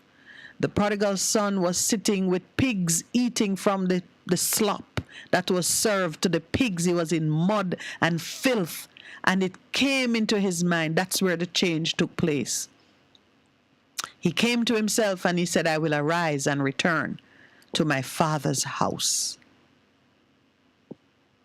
My prayer this morning is that everyone should find that place in their heart where they knew that from this point on, I can make a difference, I can become. And return to that place, return to that mindset. But when you get there, be humble. Be submitted to the order of God who set a course for your life. Be repentant, meaning forswear, abandon, give up the behaviors, the attitudes, the activities of the past that brought you into the pigsty. You have to repent of it. You have to let it go. You have to change. And in making that change, your true identity will become available to you again, and you can be a blessing in your communities. This is the prayer for Jamaica this morning. Amen. Amen. Grandma, Kevin Downsworth. I don't know who you are, and I don't know where you are. But God said to tell you, it's already done. My friend, you're coming out. You're coming out. God is speaking. I see you wondering why me in the midst of your adversity. God is speaking. But if you dare trust in me, I will supply all you need. I will take you over. I will take you over. I will never leave. To you I will cleave. I'm standing right there in the midst of your fair. I will be your brother, man. Stay close to me, my son. It's already done. It's already done. man, it's already A difference you can hear, a difference you can feel. Best FM 100 on your dial. Keep listening. BBC News. Hello, this is Jerry Smith. In the past few minutes, the head of NATO, Jens Stoltenberg, has said preliminary analysis of a missile strike in eastern Poland indicates it was probably caused by Ukraine's air defences. He said it was not Ukraine's fault, as it was trying to protect itself from Russian bombardment. Russia, Mr. Stoltenberg said, bore ultimate responsibility due to what he called its illegal war in Ukraine. We have no indication that this was the result of a deliberate attack. And we have no indication that Russia is preparing offensive military actions against NATO. Our preliminary analysis suggests that the incident was likely caused by a Ukrainian air defense missile fired to defend Ukrainian territory against Russian cruise missile attacks. Ukrainians have been warned to prepare for prolonged energy restrictions as millions of households continue to suffer power cuts a day after Russia's most intense bombardment since the war began. From Kiev, Catherine Bierahanga reports. The operator of Ukraine's national grid said crews were working around the clock to restore electricity across the country. It said both scheduled and emergency shutdowns had to be applied following widespread Russian airstrikes on energy infrastructure. More than 10 million homes suffered blackouts after the attacks, but power had been partially restored in many cities by this morning. Officials in Kyiv say it's an attempt to worsen people's living conditions during winter and to force a surrender.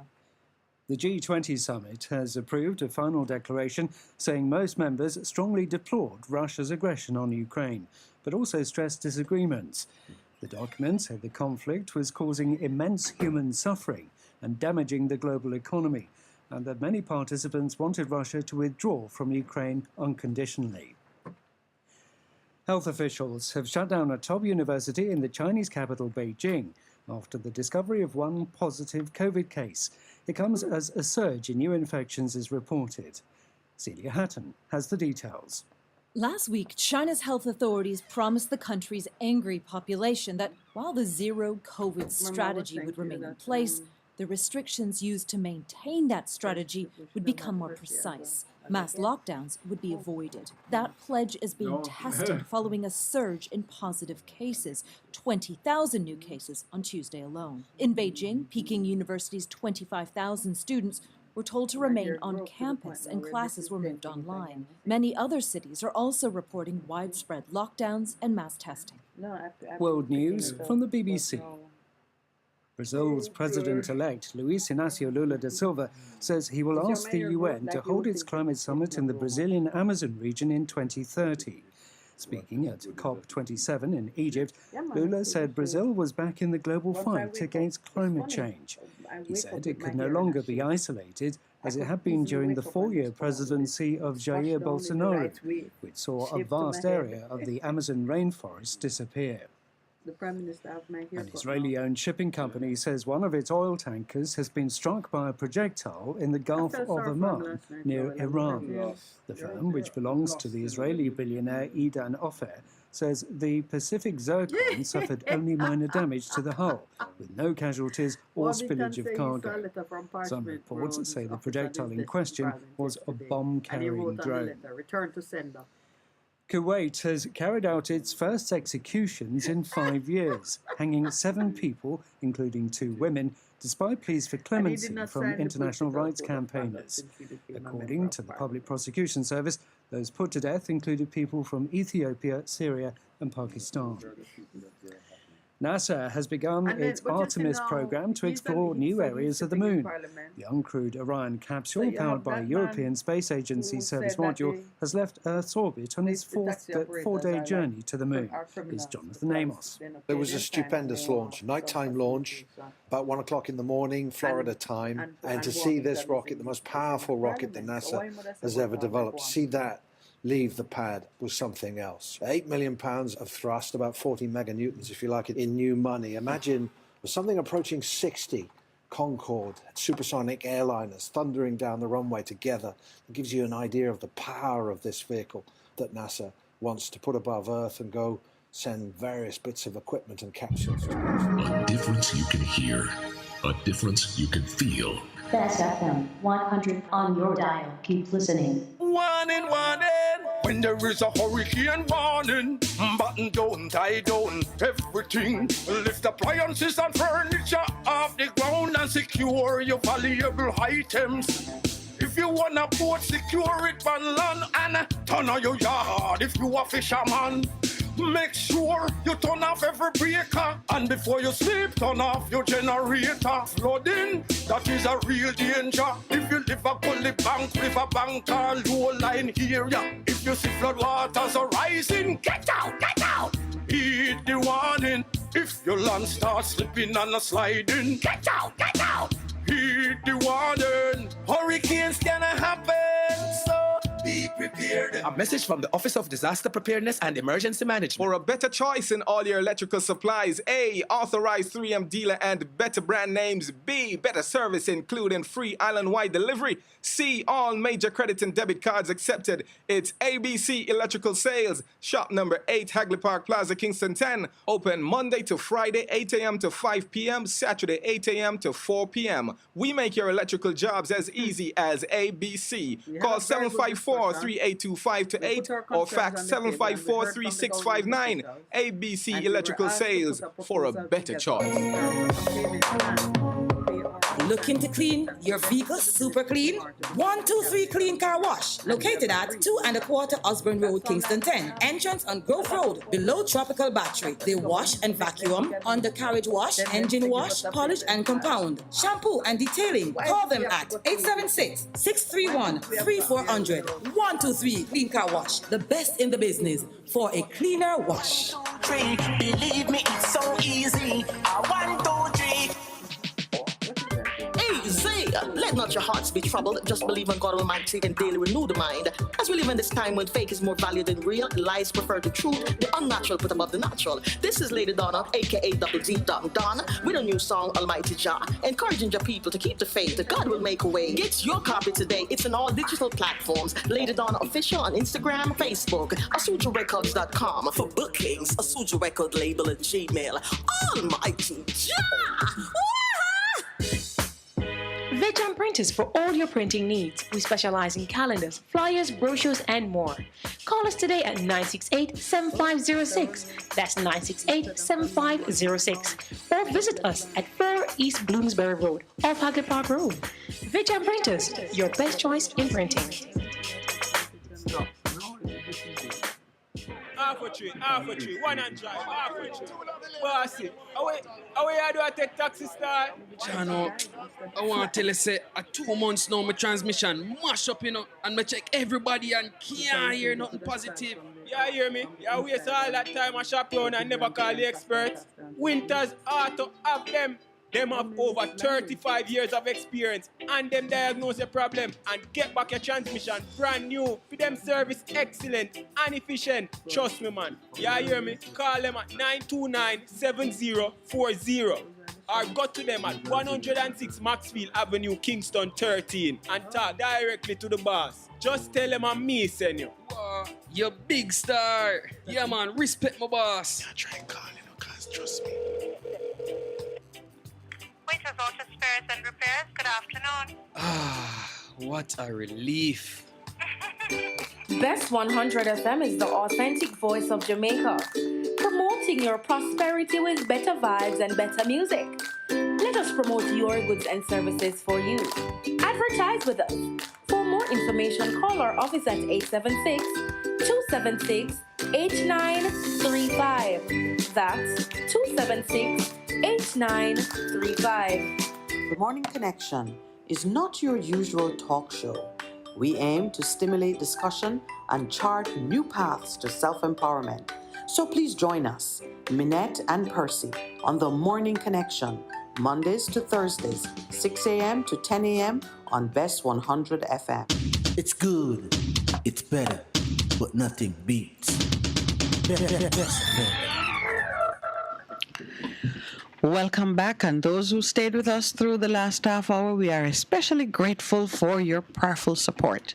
We're going to open the lines now. The numbers to call are 619-1508 and 279-8473. My co-host this morning is none other than the producer himself. So all please be very nice to him. I want him to come back. Pastor Percy's taking a personal day, a Percy day. Good morning and welcome to the Morning Connection. Hello, good morning. Good morning. Good morning. Yes. Let me turn off the radio, please. Good morning. Thank welcome you. To the Morning Connection.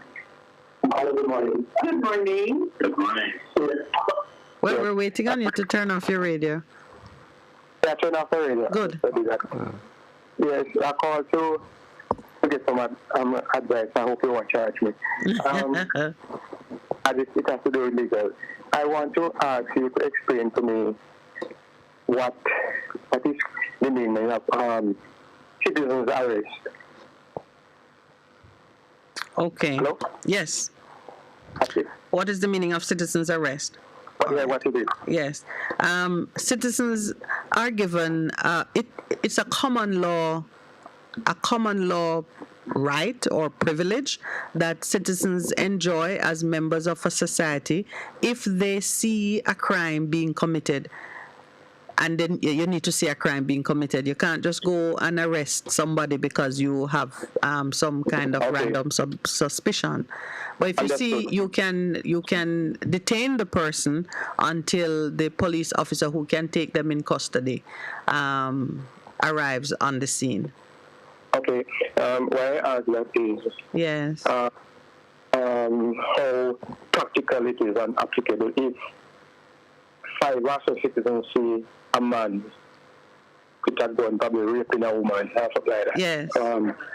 In that case, they can't. Although if he is doing something wrong, they probably cannot arrest him because he has a gun. No, well, not cannot. They probably would not. You they can. Not, sorry. If you're, yeah. Sorry. Right. Okay. They would not arrest him. They probably would not, yeah. But and the same thing applies to a big man that is 6'7" Mm-hmm. And tall and weighing 200 pounds. I just see him a thief and goat or something like that. Yes. I know, say, if you're a man measure 5'6", and unless you're David or something like that, you would not. You probably would not intervene and try to arrest him. Yeah, because of the sheer power of the person. I mean, right. That is why I asked. Yes. You know? So I feel you're going somewhere. So it's only applicable when, like, the man don't have a gun, people on a bus, for example, it was full, and 2 gunmen robbed the whole bus and something like that, and they could arrest him. Yes, they could arrest him if they had, if they had means and opportunity. Well, I experienced it, you know. Oh, really? Yes, several times. I'm bus and 2 boys come on the bus. When I was teaching at Camperdown, anytime I just take out 22 bus and come, I used to live at Red Hills. Yes. And anytime I take the bus from out Windward where they right in front of the Bellevue place, and come out a parade, I will take another bus to Constant Spring. And any evening, I take that bus going up and past Tarrantine Bridge. And some boys don't hold up the bus. I raise my hand to thank God. Any evening, and sometimes it's just 2 boys with a gun, and right at a place at Tarrantine Bridge, a place named Carbies. That's flat where they usually run off and go run off at some place. So tell me now, why citizens' arrest is on your mind this morning? You think citizens ought to become bolder and braver? And No. Why I heard somebody mention it, and I was saying if it's possible. Well, that is not possible, but I'm saying then if the person have gun or the case like that, it does not apply. Well, so understand now, it's a right, not an obligation. Meaning, meaning you can do it at your discretion if it is safe to do so and it makes sense, but you would not be penalized if you didn't do it.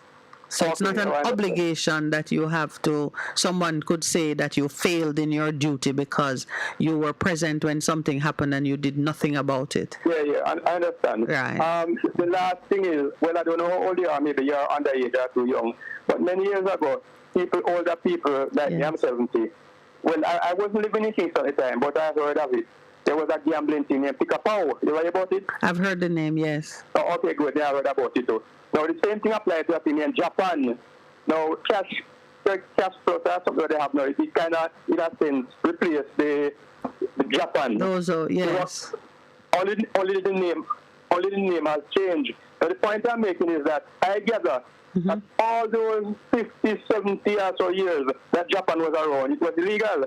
Yes. But nobody could be arrested. Not they couldn't arrest, but because it's one of the laws that could not be imposed because they have to lock up 3/4. Right. There was no support for that law. They have to lock up the whole of Jamaica because they would have to wait to be free. Yes. That is true. Yeah? That's true what you're saying. Laws need to be supported by the people in order for them to be enforced. Because almost everybody, they have to lock up about 3/4 of the population. Because everybody used to buy Japan. I mean, many people, police, all parts and teachers used to buy it. You know? All right, that's my little bit. All right, thank you. Thank you very much. Yeah, and I did learn that the name for that game is Drop Hand. And I grew up thinking it was something to do with Japan. Wondering why we had a Japanese game. Good morning and welcome to the Morning Connection. Uppercut of my sister. Ras Kremlin, welcome. Blessings, my brother. Just to love my producer and give thanks to Bongo Percy. Yes. Bongo Percy really work hard when Sister Minute wasn't there, you know. So he deserves a rest. I feel that's what you're saying. Like a war face him. Well, I'm glad you took care of him. Yeah, anyway, you know, I'm saying this now, that after 6 years, you know what I mean, we still end up praying, and yet still all of us know the problem, you know what I mean? Mm-hmm. We know the problem, we know why crime is at this rate, we know all the creators, you know, of all what is going on, the political psychology and the minds of the people, you know what I mean, the illegal importation of guns coming into this country. We know we don't want to be a fool of ourselves and expect that we're going to pray to God to help us when we know what is exactly going on. No, I believe that we should get some international lawyer that could make the people them some money to employ some internet. We don't want a lawyer in Jamaica, you know. Because every lawyer in Jamaica involved in the criminalism, the murder, the rape, the robbery. Every lawyer, Ras Kremlin, involved in rape and robbery? Every lawyer? You want to go that far? They know. But you think lawyers are the solution, Ras? What? Listen. Yeah, what is it that the international lawyer would do, which you don't think Jamaican lawyers can be trusted to do? What is it? Jamaican lawyer can be trusted. No, man, what's the international lawyer going to do? I just want you to complete your point. All right, you know why? Because the Jamaican lawyers know. No, man, not the why. What is it that you would want that lawyer to do? What I would want? What you want them to do? You say we're to engage a foreign lawyer to do what? We to challenge the government and their responsibility. What a government is all about. What a government should be doing. When we look at the valley of Jamaica, when I look at the valley of Jamaica, right, our resources, right, up to now our resources is not facing its objective. So we want to challenge the government in the courts on their management of certain things having to do with our resources. But you do understand that the judiciary, the judges now, who have the responsibility of hearing the case and giving a just result, they continue to be a part of the system. So if I follow your course of using a legal strategy to bring the government to its senses or to into a right behavior, we would need to also change out the judiciary, because the same problem you have with the lawyers, you would have it with the judges. The judges are even deeper in the system because most of them have worked with government, come out of government. Government is God to them. Pay them, feed them, house them. What do you think about that? Yes. I understand all of that. Yes. But beside all what is happening in Jamaica in the jurisdictional system, there is no justice. Listen, you see, when we turn our eyes to injustice, then we are responsible. So I love the pronoun. What is going on, you know?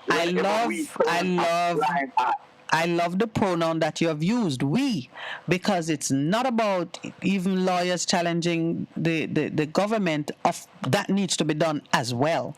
But the we in that statement you make is me and you. It's the people on the street, in their houses, those who take bus and drive car and every day are turning a blind eye, as you put it. It's when taxi drivers are strike, forget something done, the rest of us cuss them and say what they're doing is inconveniencing us or it's unlawful or whatever. When people are protesting for the same things that we know we are struggling to get.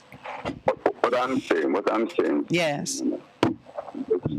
Give me the next 2 minutes. Yeah, man, say it. What I'm saying, right? What we have been experiencing in Jamaica, I know that the vast majority of Jamaican people are fully aware. No, we can't deal with government as people. We have to deal with government with a lawyer. Government no business with people. So what happens when you get a legal... If we can get some Jamaican lawyer to administrate in the court to carry the government opposition to court, then we have to get some other source. What I'm saying to you, Ras Kremlin, and I'm following your point, follow mine. When you get a lawyer who goes before the Jamaican court and get a decision that don't give you any answer or give you any guidance, what next?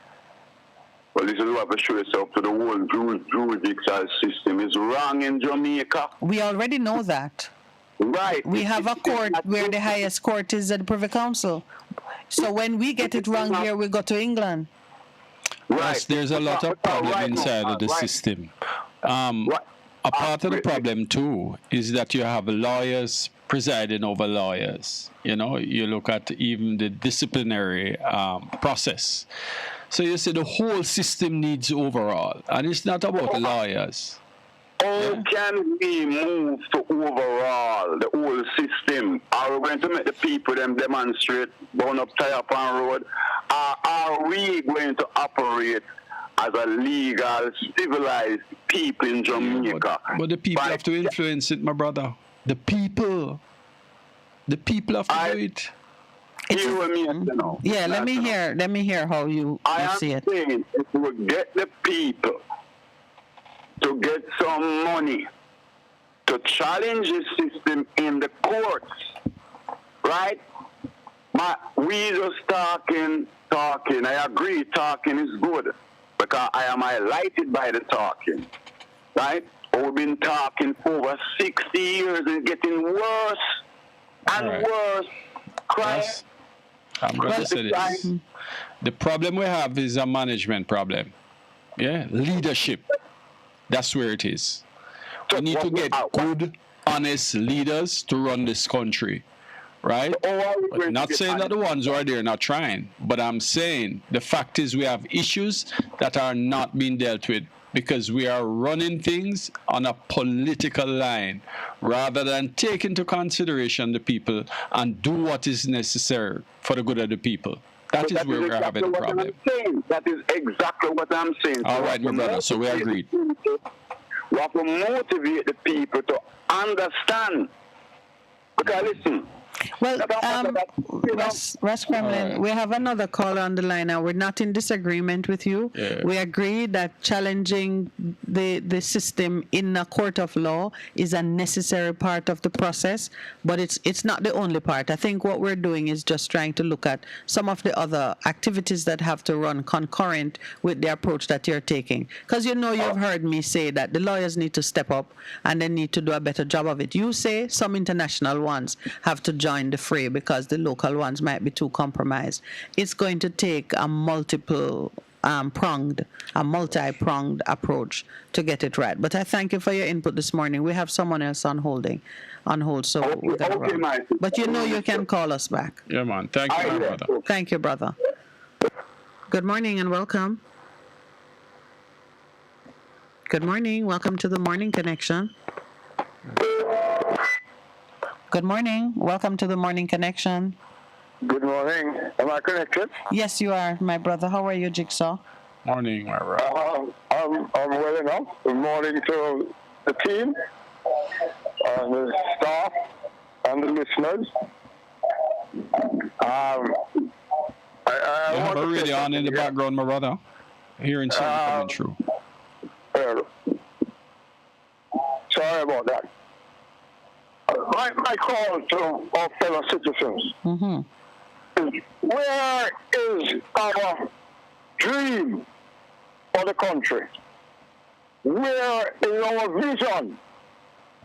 Where is our plan? And how can we organize funding to implement whatever it is we decide on or seeking to achieve? It needs some deep, strong thinking. Any comment? Well, one, I hear the anguish in your voice when you say, where's the dream? Because I saw the same look on the Prime Minister's face. What I saw it on his look. What's going on? Why are we here when people want the best for this country? I believe that the leaders are all thinking of how to get the best for the country, but as Lowell says, sometimes they're compromised in terms of their honesty or their good intention, because you want the best for the country, but you want something better for yourself. And the two can't work. And you're right. Somebody have to settle for better so that the country can get best. So I agree with you about this, the need for a unified vision and then for a unified approach to the implementation of it. Everybody seems to have a different Jamaica in their contemplation. We need to talk about it. That dream needs to be at the individual level, Of course. Right? Secondly, that dream, vision, plan apply to us individually, as family, or family and extended community, relatives, yes, and community. Yeah, community. You have to relate to those people. Community. Yeah. Yes. Whether by over you apply your trade or where you live, where you have a community where you work, right? Or the type of business you're in, or the type of profession you're in. Come on, we need to step up on we've got to get there. We can dance about 1660 and 61 down we arrive out here. We've been sitting down on our hands and talking with ears. Yes, sir. All right, so, each of us needs to start an initiative. Do you have any in mind? Oh, yes. I've been calling up a number of times to start with a little civics on a daily basis. On education. The program, for about 15 minutes. Okay. I heard a guy call early on. And he was trying to discuss citizens' arrest. Yes. But it wasn't broad enough to explain to him that he's citing some examples where in his head he creates a deterrent to it. Well, so you don't do it unless you have help. If you can't manage a one man, it's a different inside. Forget about him being harmed now. Because most people getting into or doing things are harm, whether it's some sort of weapon. Well, you know, there is a thin line. To ask for help. To ask for help. There is a thin line between citizens' arrest and a mob attack.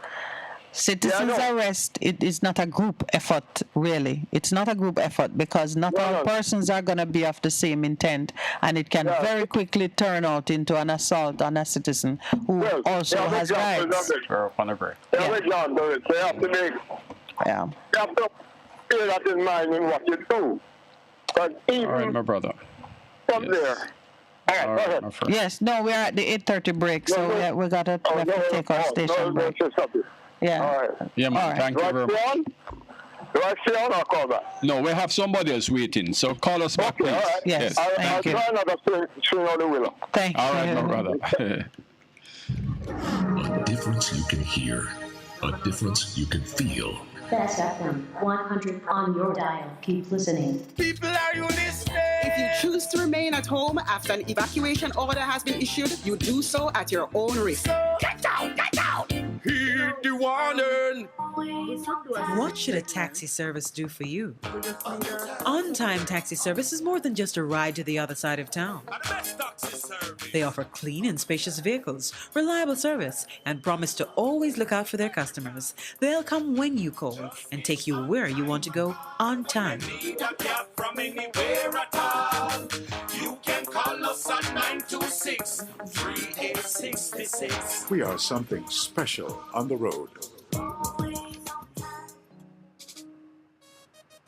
There will be days when you're too tired to move, to drive, but you think you have to because your vehicle won't wash itself, right? But no, you don't have to visit a car wash. 123 Mobile Car Wash will come straight to you. Yes, you heard right. 123 Mobile Car Wash is offering services in Kingston and St. Andrew and St. Catherine. We shampoo and detail cars, trucks, offices, and more. No job too small. Call us at 876-631-3400. 123 Mobile Car Wash. We come to you. For a better choice in all your electrical supplies, A, authorized 3M dealer and better brand names. B, better service including free island-wide delivery. C, all major credit and debit cards accepted. It's ABC Electrical Sales. Shop number 8, Hagley Park Plaza, Kingston 10. Open Monday to Friday, 8 a.m. to 5 p.m. Saturday, 8 a.m. to 4 p.m. We make your electrical jobs as easy as ABC. Call 754-3825-8 or fax 754-3659. ABC Electrical Sales for a better choice. The Morning Connection is not your usual talk show. We aim to stimulate discussion and chart new paths to self-empowerment. So please join us, Minette and Percy, on The Morning Connection, Mondays to Thursdays, 6 a.m. to 10 a.m. on Best 100 FM. It's good, it's better, but nothing beats. Good morning and welcome back to the caller who's holding. Thank you for holding. Good morning, all you wonderful people. Good morning, Lady Love. Good morning. And to all our listeners all over, I hope today will be a day of joy. And love. Because we want joy in our soul. Yes, ma'am. I agree with some of the things that was said this morning. But I will take Mr. Holness, our Prime Minister, that we must show respect to Deuteronomy, chapter 17. It will give them a guideline of what God wants for his people, in the sense of himself being a leader. Yes. And Jamaica is full of corruption, misbehavior, and all of these things. The country has become a den of gamblers. Little children are now going to buy lotto. You know, and these things showing money coming in hands other than what I used to grow up and see people used to work in the community. The mason used to take a young man, come and learn the skill with me. And later on, he becomes his own boss. So these are things that are lacking, although we have a heart. The houses are built in Jamaica, are built by not the hard workers learning to become great people that they are supposed to be. The investors are coming in and the money is going out and the country is being raped. The people who do their work are not paid properly. And they are put under stress. I have seen my son who is working 24 hours for a day and another day. You know, these things are wicked and are supposed to stop. For all people who employ country move forward, we are saying get out of the hands of the slave masters, leaders. And our leader don't understand what is meant by that.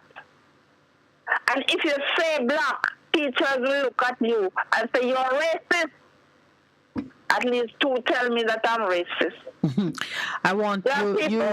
I don't want you to leave before you make a specific comment on what in Deuteronomy 17 you are saying to the Prime Minister, because there are a few things.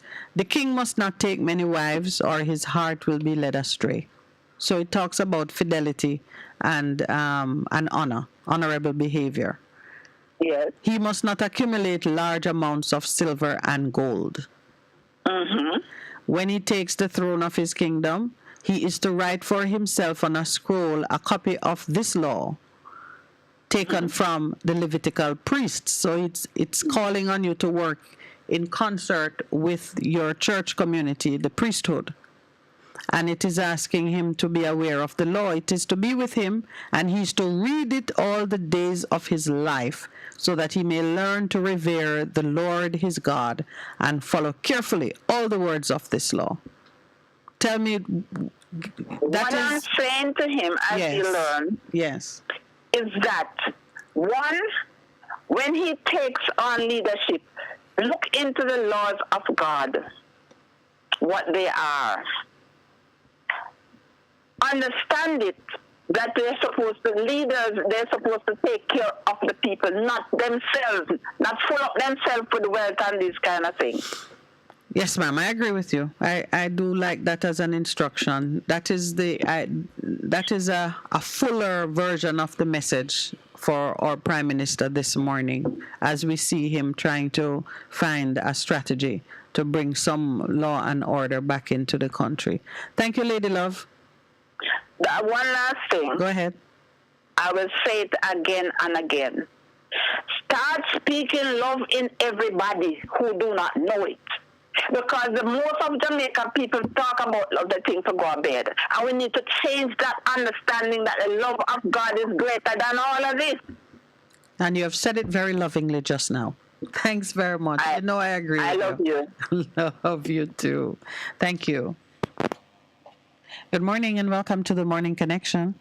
Good morning, my lady. Good morning, sir. Morning, Pastor. Good morning, sir. Oh, morning, Mr. Lawrence? Yes. Yes, sir. Okay, all right. Oh, good morning, sir. Yeah. I have a few points here this morning. I think Mrs. Lawrence, I think you're a liar. Isn't that so? Yes. Are you familiar with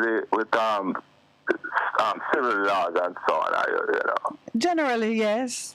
Yeah, well, yeah. Ask me and let's see. Yeah, no, we have three sections of government, right? Yes.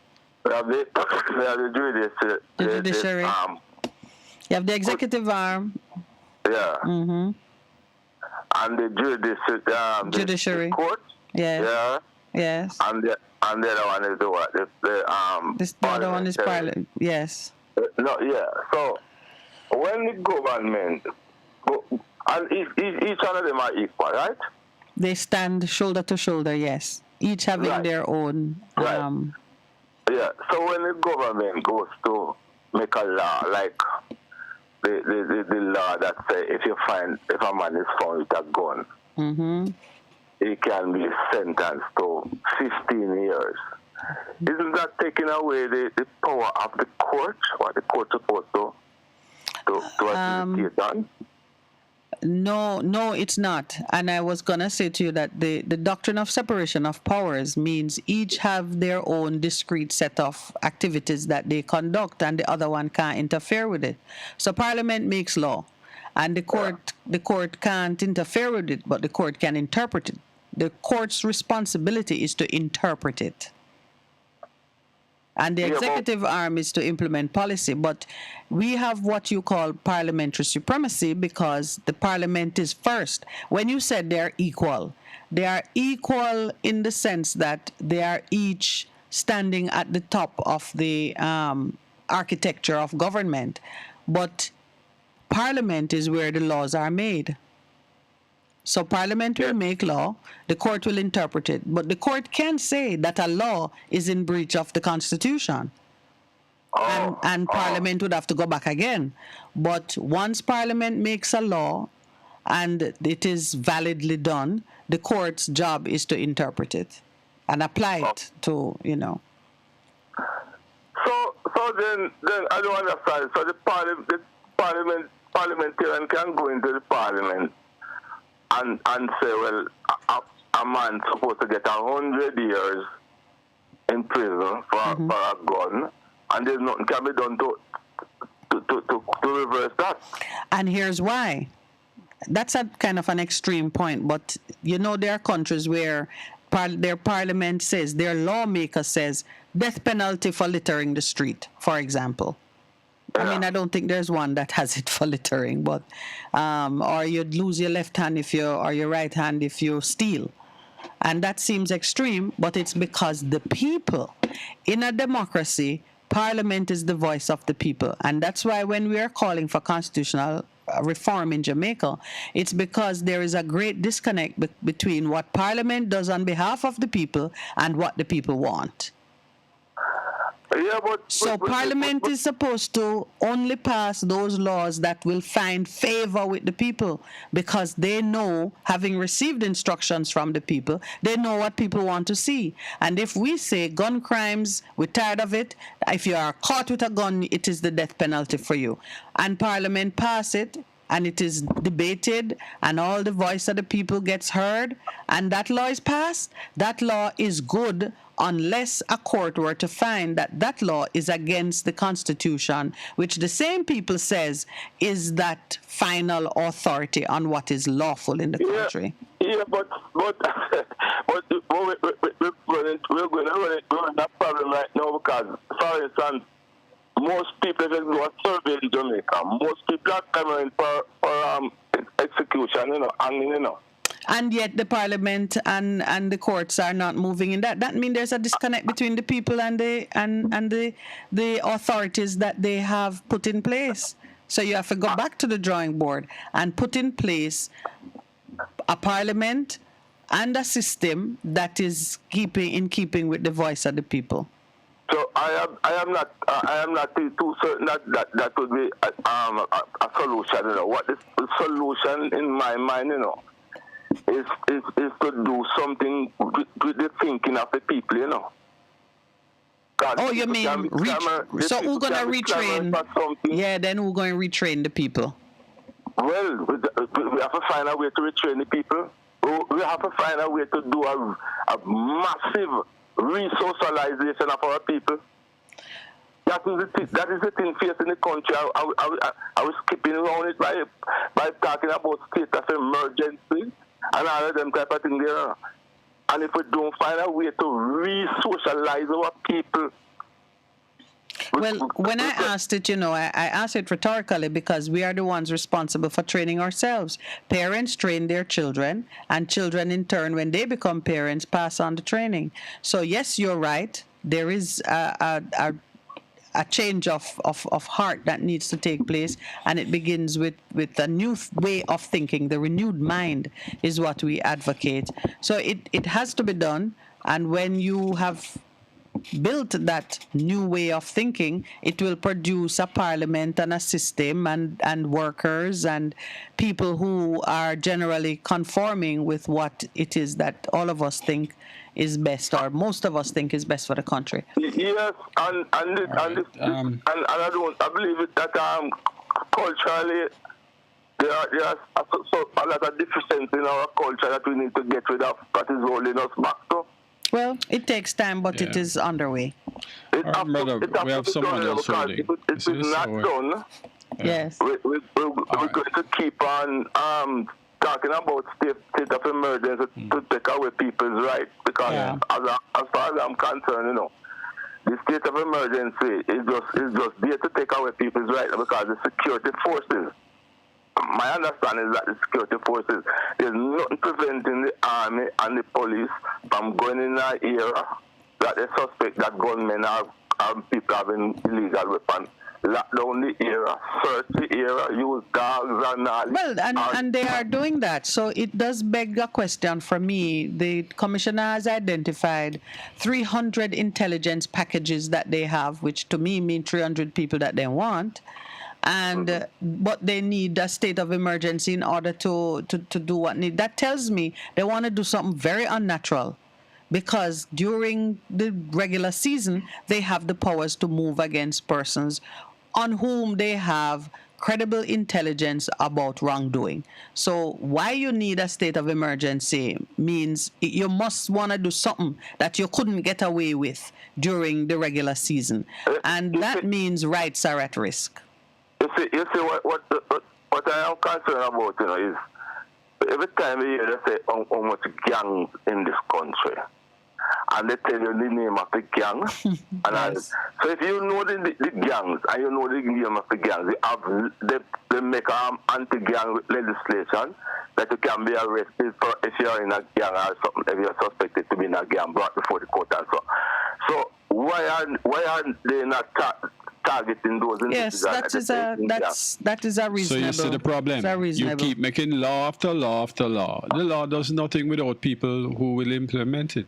Support it and implement it. Yeah, but what I think to me is they don't even know, they just come up with some name because they're not intelligent. If they are intelligent, as they claim, and they know the name of the gang and how much people they know, and sometimes they know how much people in the gang. So here what up now? They should act on it. Let us just say that they don't know where to go or they don't know what to do. What are we gonna do to help ourselves? Yeah, well, that is the $1 million question now. Any answer? What is to be done, because too much apathy is amongst the people, because you have a problem even getting people to understand what the basic thing that they're supposed to be doing. All right, my brother. I'm going to suggest we think about it, and let's try and put our own answer together and put it to the government and see what they'll do about it. Eh? Let's try that approach. Yeah, because and what is happening too? Before I go, I have our civil society that used to be so vocal in time gone by. Yes. Has gone silent. That's true, my brother. So here what? We're not going to keep harping back on what did and what didn't. Let's talk about now and going forward. Yeah, we have Fair to find a way. In my neck of the wood, you know. And what I noticed, all right, hold on. We can't stay on it too long now, you know. We've been at it for a while. So I'm going to suggest that let's think about it and talk again. All right. Okay. All right, fair enough. Thank you, my brother. Okay. Have a good day. Good morning and welcome to the Morning Connection. Yeah, sister. Yes. We're listening to the brethren here, you know, but yes. A problem with the people. The problem with the people is proper leadership. Yes. There's proper aims and objectives. And I'm calling on the intellects in Jamaica, you know what I mean? Those who are experiencing all what is going on in Jamaica, the SATA, and the people. You know, if we can provide a proper leadership and let the people see the reality, I don't believe we're going to have a problem with the people. Right now, it's like the the people are drowning. And they're looking for some stick or some straw. So if we can survive, get some stick and some straw to them, then I believe that the people will cooperate. All right. So what I hear you saying is that you need some people to come forward, put themselves up for leadership, so the people can have proper alternatives. Yeah, just like Marcus Garvey. Remember, it's like one man against the world. And when he put up himself, and sacrificed himself, Paul Bogle, Sam Sharp, all of these people have to be up to even their lives, you know what I mean? To give the people a confidence. Yeah. But the people, I will never condemn our people in Jamaica. I will never do Nor will I, because to do that is to condemn yourself, because we are of them and they're of us. I like what you're saying about the leadership around which people can, come together. But as you use the word sacrifice, I realize why it is so hard to get there, because it is a sacrifice. It's a sacrifice sometimes of reputation, of family, of your whatever personal ambitions you might have. Because there are few good leaders who started off life aspiring to be a leader. They start off being maybe good parents and teachers and lawyers and doctors, and kept finding that they were not satisfied with how things were, and they begin to speak up, and before you know it, they're cast in a position of leadership. But when they do so, it pulls them away from other things. And I think the way we have treated leaders in this country has made it difficult for good people to come forward, because for one reason or another, we vilify them, we demonize them, we pick over their affairs in some ugly and spiteful ways. And yes, some of that is unavoidable, but it makes it very hard for good people to come forward. Yes, and that is it, you know what I mean? So I'm calling upon the intellects in Jamaica. I'm calling upon the university students who have no graduated, and there's no progress for them. There's no employment for them. Some of them end up in the arcade. Yes. Yes. You know what I mean? It's so serious that we have the educated people in Jamaica, that the parents make sacrifices to, you know what I mean, get their children in university, depending on them to make their life better. And when after they go through all of these things, you know what I mean? Yeah, a lot of them cannot find good employment. But, you look at we've been looking at the different companies that are raking in mega profits in this time of hardship.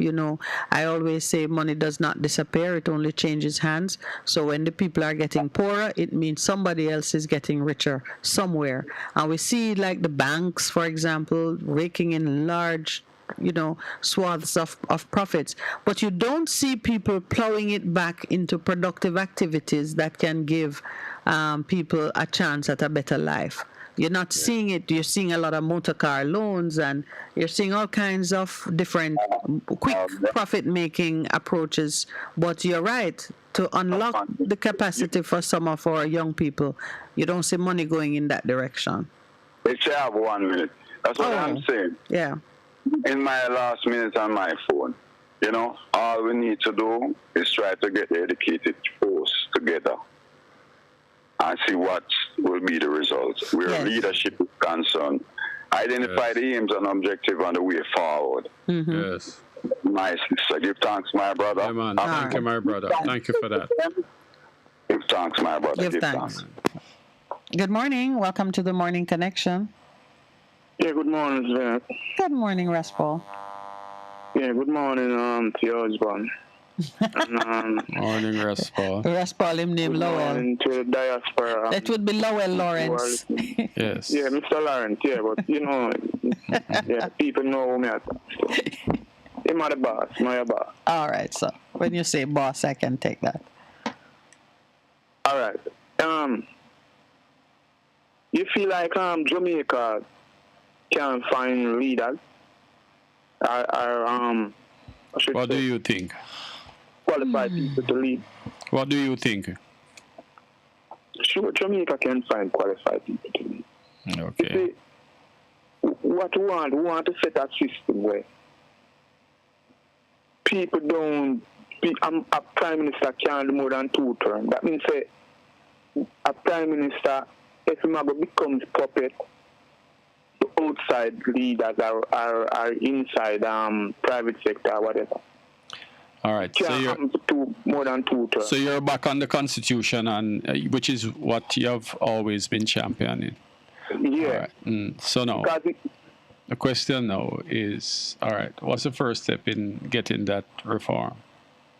All right. For instance, this present prime minister, when he was signing, saying in its 100 days, I'm going to make sure certain changes like 2 terms to every prime minister and a fixed election date. That is more important, fixed election date. That means a man can manipulate, say, a Kobe now, so make a call election. Because at the best time now, because the opposition not ready, or the next opposition, then the other party, them not ready, or whatever. No, how Jamaica system set up. Yeah, you have to find all of them things are going on. For instance, if you are work for a company, just finish. Yeah. And 100 people work in the company. For you to become like the manager then, the 100 people have a vote for you. Right? And it's only 20 vote for you. Would you feel comfortable there? That's when you ask me a question like that, I can't look at it in a straight line because it depends on who the people are and the company and who owns it. Paul, sorry a minute, but what I want to say, my brother, I know every time I come, I always say the same things over and over and over again. Where are the solutions? What are we doing? What are we talking about? That's why I'm telling you now that. Yeah. You see, as Rats Criminal just said. Yes. We have to teach the people, and that's why we have to keep saying it over and over. Because a man listen last week's show. There are different ears every day. Yeah. You understand? Jamaica need a real constitutional change where we set laws. One law for the politician, one law. Yes, my brother. Hold on. Russ, sorry. I know. But I'm saying we hear that and we've been hearing it. And we agree with you. So I'm saying now, let's get practical about this. How do we get the people to rally around what you are advocating for? How do we get them to move to get the change? What are you prepared to do in order to get the change? Let's talk about those things. Let's be practical. All right. Listen now. The people are already smelling the rat, and the people already. And we know that too. 63% of people not take part. Yes. So what we're going to do to get them to take part? That's what I'm saying. Let's get to the solution, my brother. Let's not keep repeating the problem. People know the problem, How are we going to get them out next time? All right. That's what I'm saying now. We have to rally the people, rally them.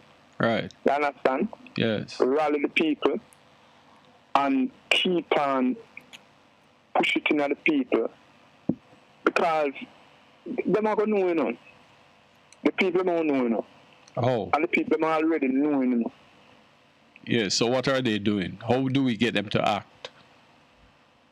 All right. We have to start from all the church. Because so most people gather in church. You know what I mean? Yes. And we have to keep pushing it. Because let me tell you something. When you say push it, how do we push it? When you say push it, what are we doing? But it sounds much like what Enlightened was saying, the retraining of the mind, which is a process of sharing information and pulling people out. Point. Yes. Do you think, all right, me and Juliana, right? is Trump liar. Yes. All right. You think me and Juliana, them could have find a man dead in a Mary Juliana house, and because he's a Trump liar, they're not trying in the United States? I don't know, not even a police car, me and Juliana not going on.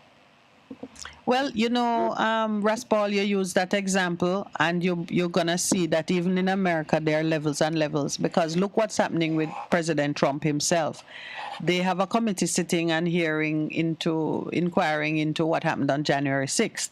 They have information that he is the instigator, or he was the instigator for January 6th, but you don't see him in any police car. It's just it's a question of levels. In any society, you're going to see some inequality in the application of law at some level.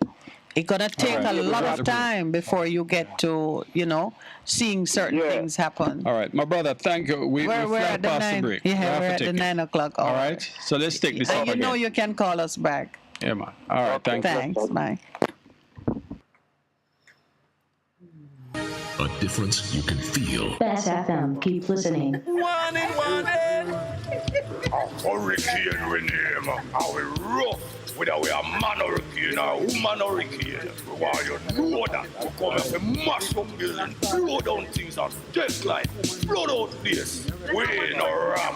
We no respect no one. So no take no chance with we. Listen to Hot Prem and prepare. Hurricanes do happen. So yes, be prepared. A message from the Office of Disaster Preparedness and Emergency Management. Seniors, the Ministry of Labor and Social Security is advising that the November 2022 payment under the Social Pension Program is now available for collection. Check your text messages to confirm your payment arrangements. For further information, call 876-922-8007. The Social Pension Program, caring for our elderly. A message from the Ministry of Labor and Social Security, providing opportunity, stability, and social protection. Half a tree, 100, half a tree. Bossy, how do I take taxi star? Jano, I want to tell you, say, 2 months now, my transmission mash up, and I check everybody and can't hear nothing positive. Yeah, hear me? Yeah, waste all that time I shop around and never call the experts. Winters Auto have them.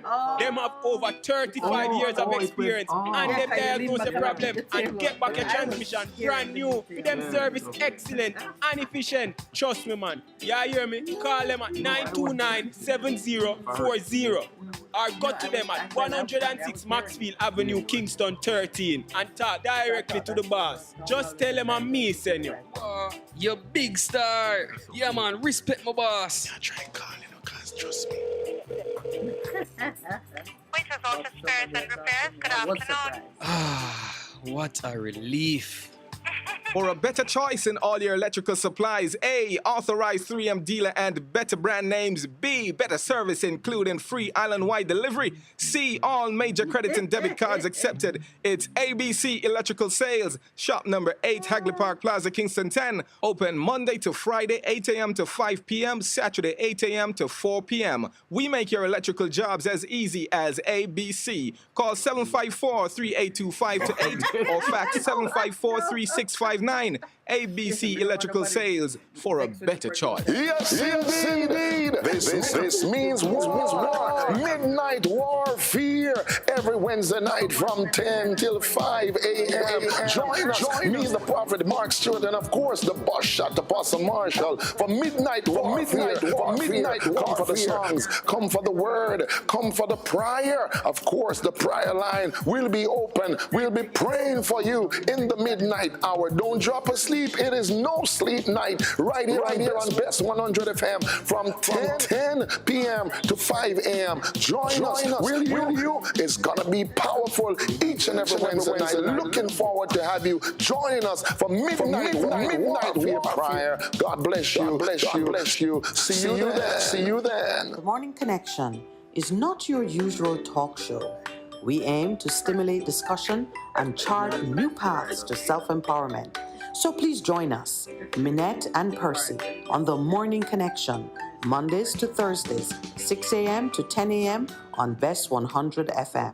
It's good, it's better, but nothing beats. Not Russ Hall. Good morning and welcome back to the caller online. Thank you very much for holding. Welcome, welcome. Yeah, good morning. Good morning. Yes. Thank you for having me. I was waiting. Thank God. What I want to know is what happened to Jerry? Jerry program there and sent it to. I can't help you with that answer, my dear caller.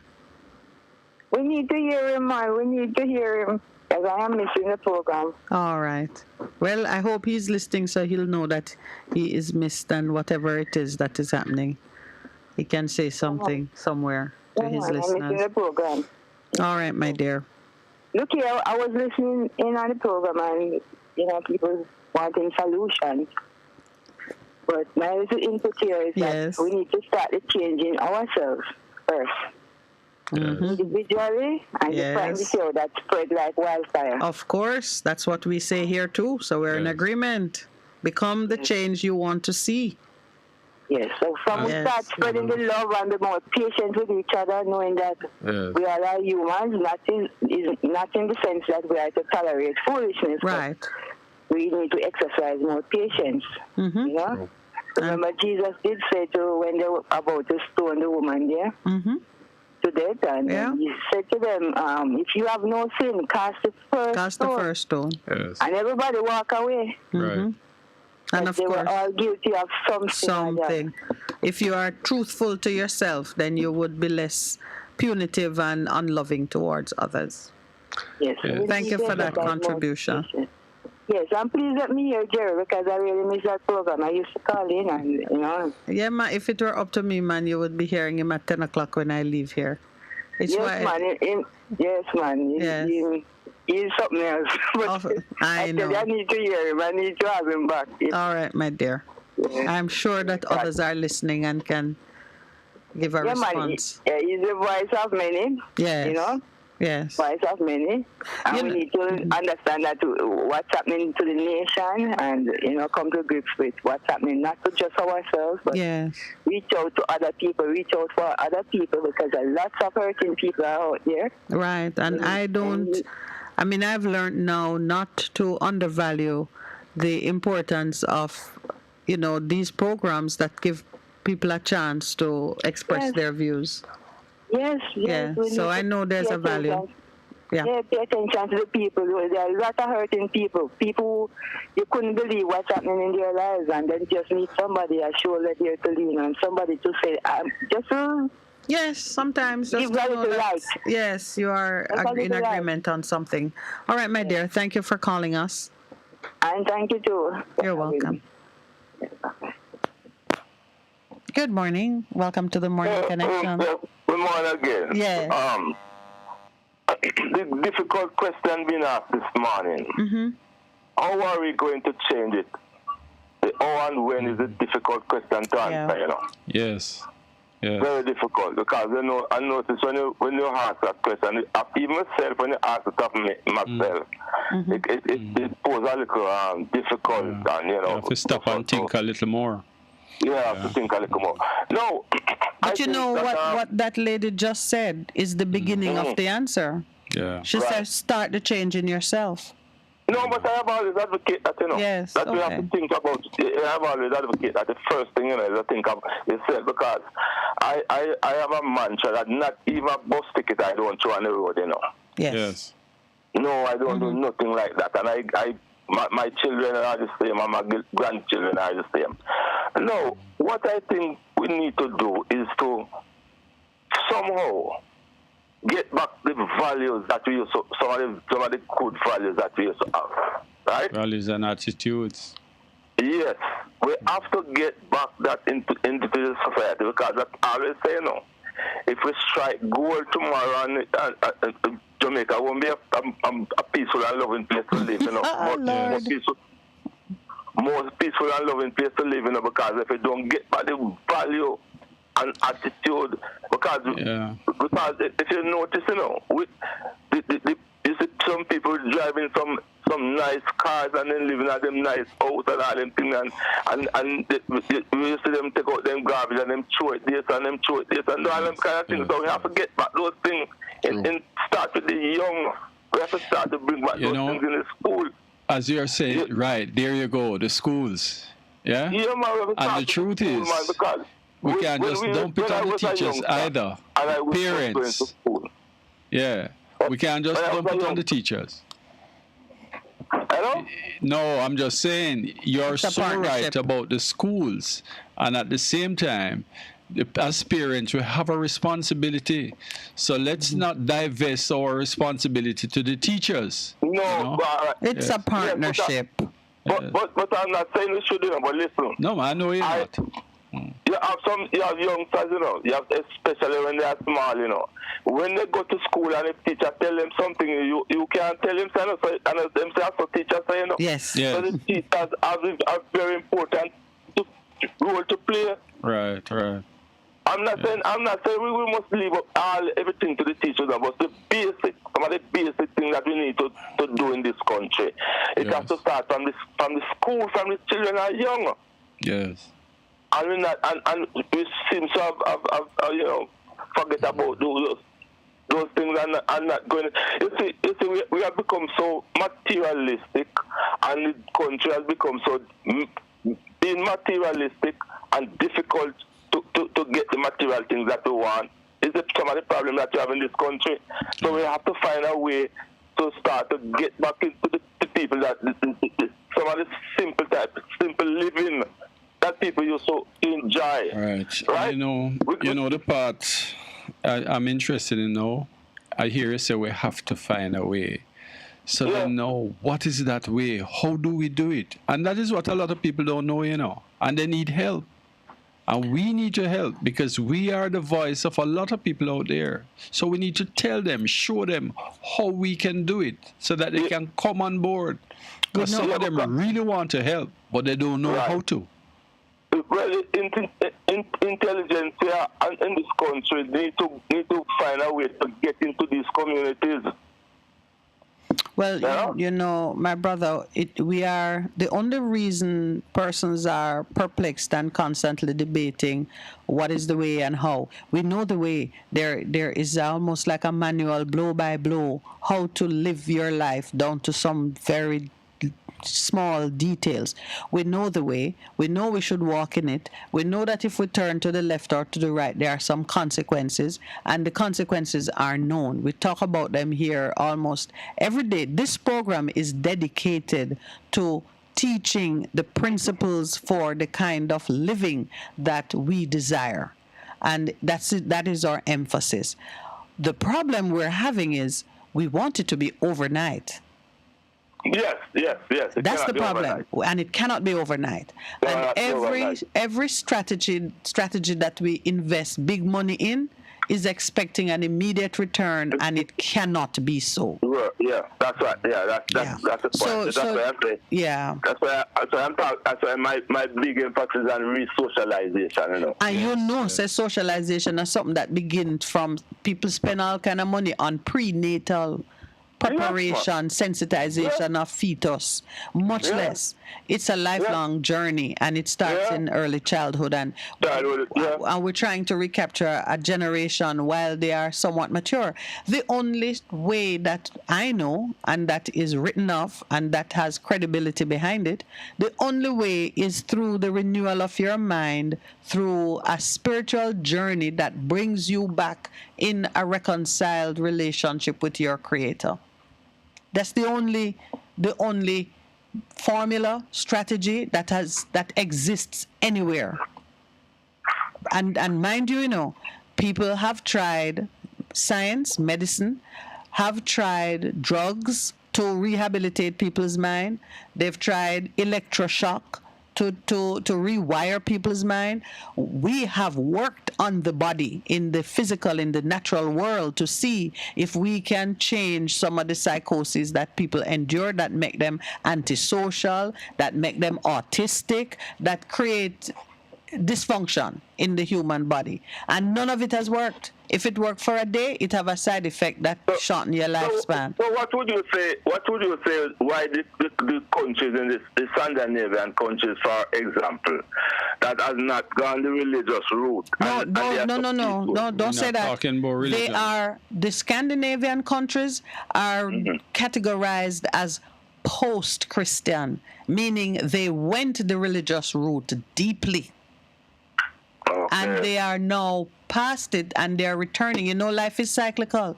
They are now in what would be a revisitation of the age of reason that Europe itself went through after it got rid of the monarchy, where logic and reason and good behavior and following certain codes work. In the Jewish tradition, there's a thing called Kabbalah, where you work the principles of prosperity as founded in the Torah without the worship and the, religious association. And it works. It still works. The only difference between you're just living a good life and practicing some good things is that you are denied the supernatural power that God can manifest in the now, and you're also not giving any thought to the hereafter. You may not even believe there's a hereafter, but you live a good, decent, peaceful life and your society is nice and calm and clean.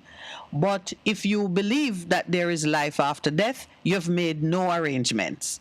And if you want to see supernatural happenings, you don't have the faith because you don't believe God exists, and you don't believe that he can take a crippled man out of a wheelchair, and you don't believe the dead can rise again because you're just following the good living part of the doctrine or of the principle. But it works. Yeah, but so why not? So why couldn't we reach that stage then? We don't have to reinvent the wheel. No, because first you have to believe. That's why in the Scandinavian countries that are called post-Christian, first, is the generations before what you see today believed and laid the foundation and taught the children and made it a tradition and a cultural norm. Now that you're living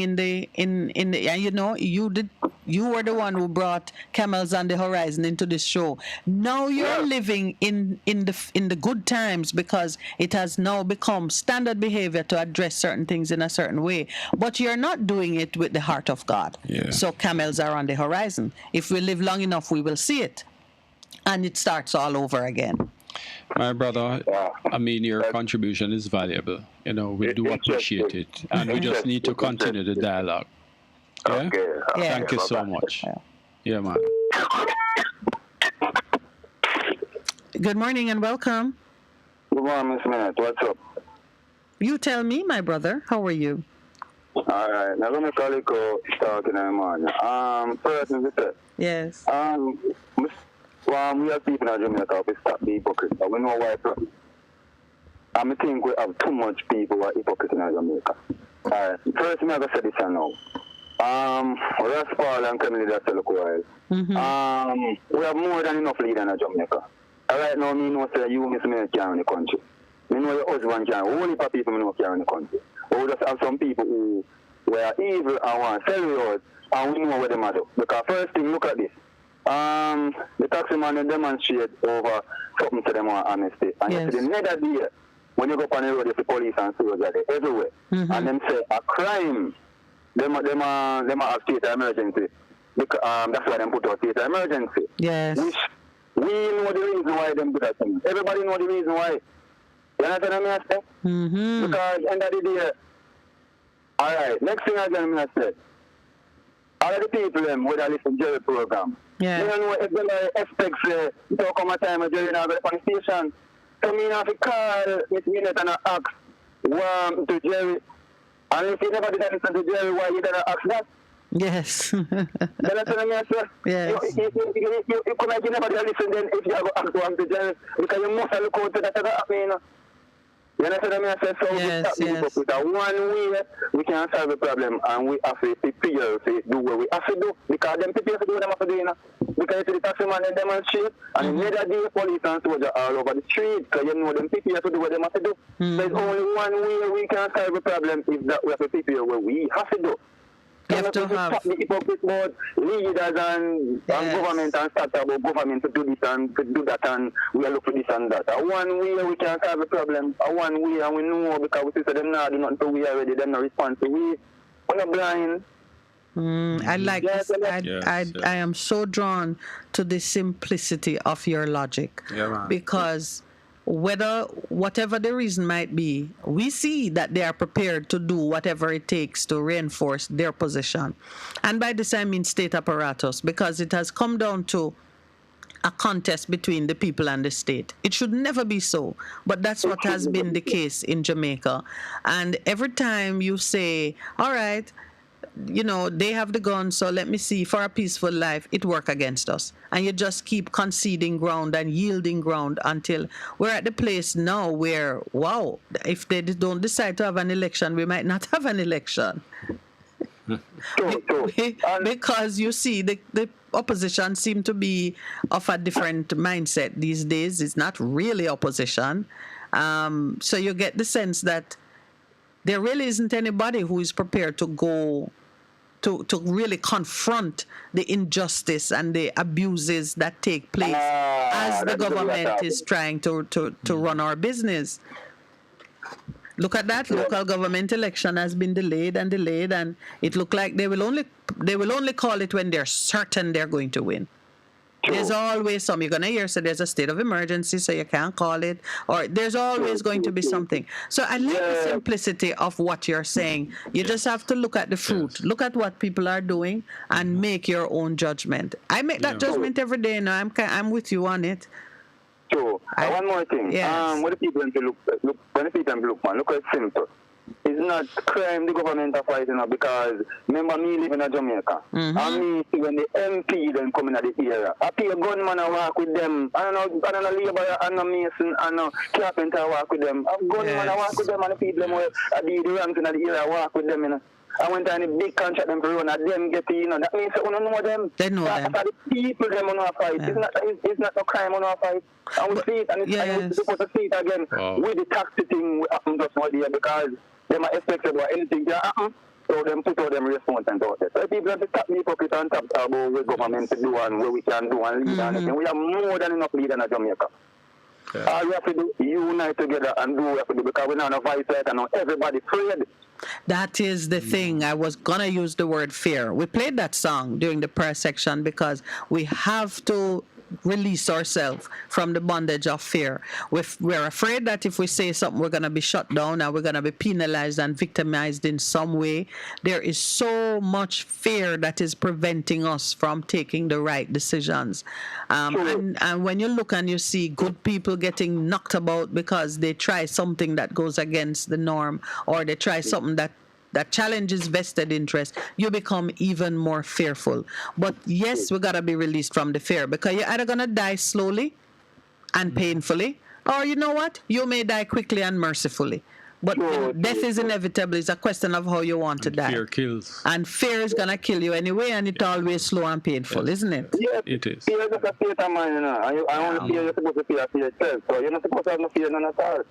Fear God. One more thing before me go there. All the people them who are listening now, know say, when you listen to Jerry and listen to Jerry program, I'm not supposed to know what happens. So stop calling Miss Minute and ask me what happened to Jerry and things. That means I never do listening. I want to know really. I listen then. Then as I say, so the idea, you have to just use this as something to show to even open the eye more. Yes. Yeah, right, I hear what you're saying on that, and I thank you because you see, I don't know what to say to anyone concerning the next program. When my program finish, me leave. When somebody where you really think could call you want to ask that because you're not supposed to call and ask that when you're not hearing it. You're supposed to know what going right away and won't be more that is supposed to be, And also, as you say, recognize the impermanence of things that are on earth because it's here today, it's gone tomorrow. It could be anything. Somebody can die. Retire, go somewhere else. It don't matter. When you have it, enjoy it, use it well because it is not permanent. Nothing in this life is permanent. All right, sir. Thank you very much. Yeah, man. All right, Miss Minute. Great. Good morning and welcome. Hello, good morning and welcome to all of your listeners and your callers. Morning to your producer. Morning to Pastor. Morning to you, Miss Minette. Good morning. Miss Minette. Yes, sir. I hear a caller, let me name the champion Rastaman from Spanish Town. Is that Ras Kremlin? Ras Kremlin. Yes. Insane about people getting their degrees and working in the arcade. Mm-hmm. Let me tell you this. There's more work to be done in Jamaica now than when slavery was abolished. But you have to do your niche marketing techniques. Niche marketing is a tool that each individual has to use to create their own source of income and their own source of employment in this world. And in Jamaica, you have more work now that can be niched, that you can earn at least $100,000 a month and live comfortably. I can tell you that. But do you have the skills to compete in this market? That's the $1 million question. Well, right beside it is the other question. Do you have the mindset to create a space for yourself? Because any skill that you have, you can monetize it independently. But one of my great distress over the education policy is that in 2022, we were still talking about educating our children to become employees.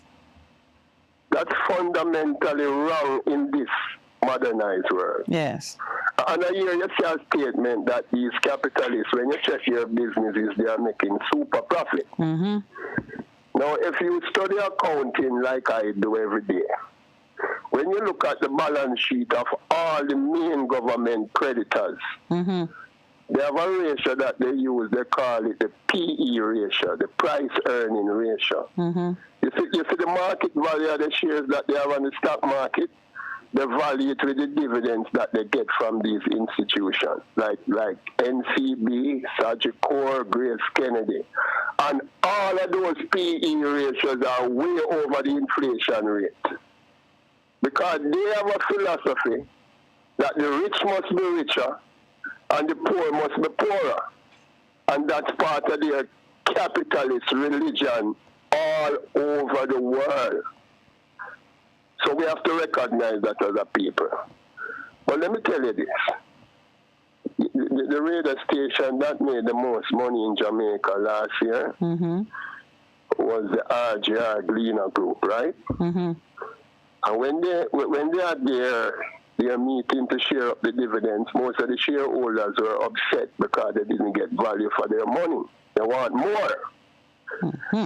Now, they have joined up with another conglomerate now who is going to fund in about $1.5 billion in that entity and join the group this year to make more money. Okay?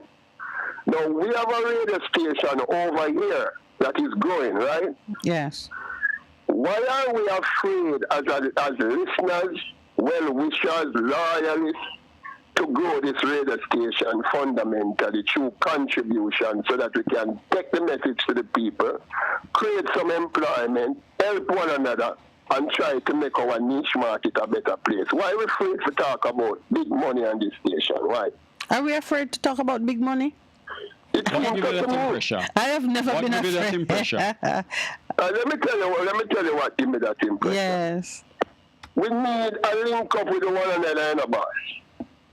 And we need people on the station who call the station like myself to donate to the station so that we can have that link up, so that we can meet and greet one another, find out what one another business doing, how we can contribute to each other business, how we can use our volunteer skills to help one another. Because Saturday, this weekend coming, yes, Andrew Wallace will call his flock together to tell them how to make money, you know.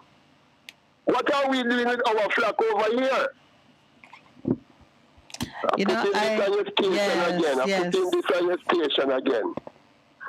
Through your creative thinking, Mr. Producer, all of your programs on this station, very small, you have managed to niche a good market with some creative thinkers over here. Congratulations to you.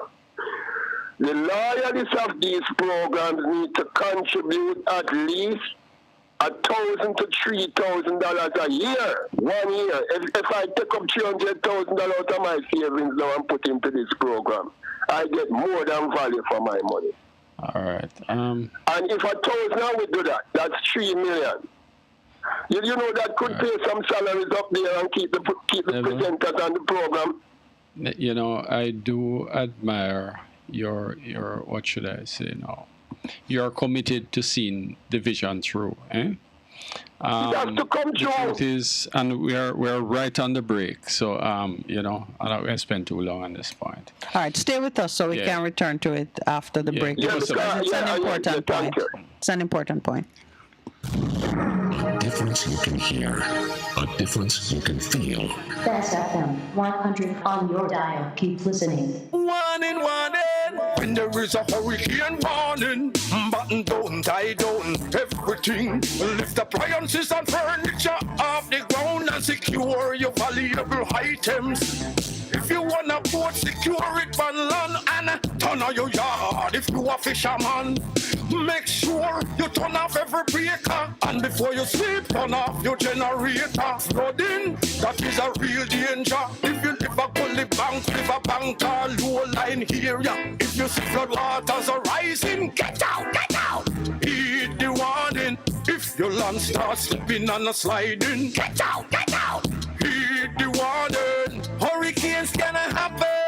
So be prepared. A message from the Office of Disaster Preparedness and Emergency Management. Seniors, the Ministry of Labor and Social Security is advising that the November 2022 payment under the Social Pension Program is now available for collection. Check your text messages to confirm your payment arrangements. For further information, call 876-922-8007. The Social Pension Program, caring for our elderly. A message from the Ministry of Labor and Social Security, providing opportunity, stability, and social protection. Veteran Printers for all your printing needs. We specialize in calendars, flyers, brochures, and more.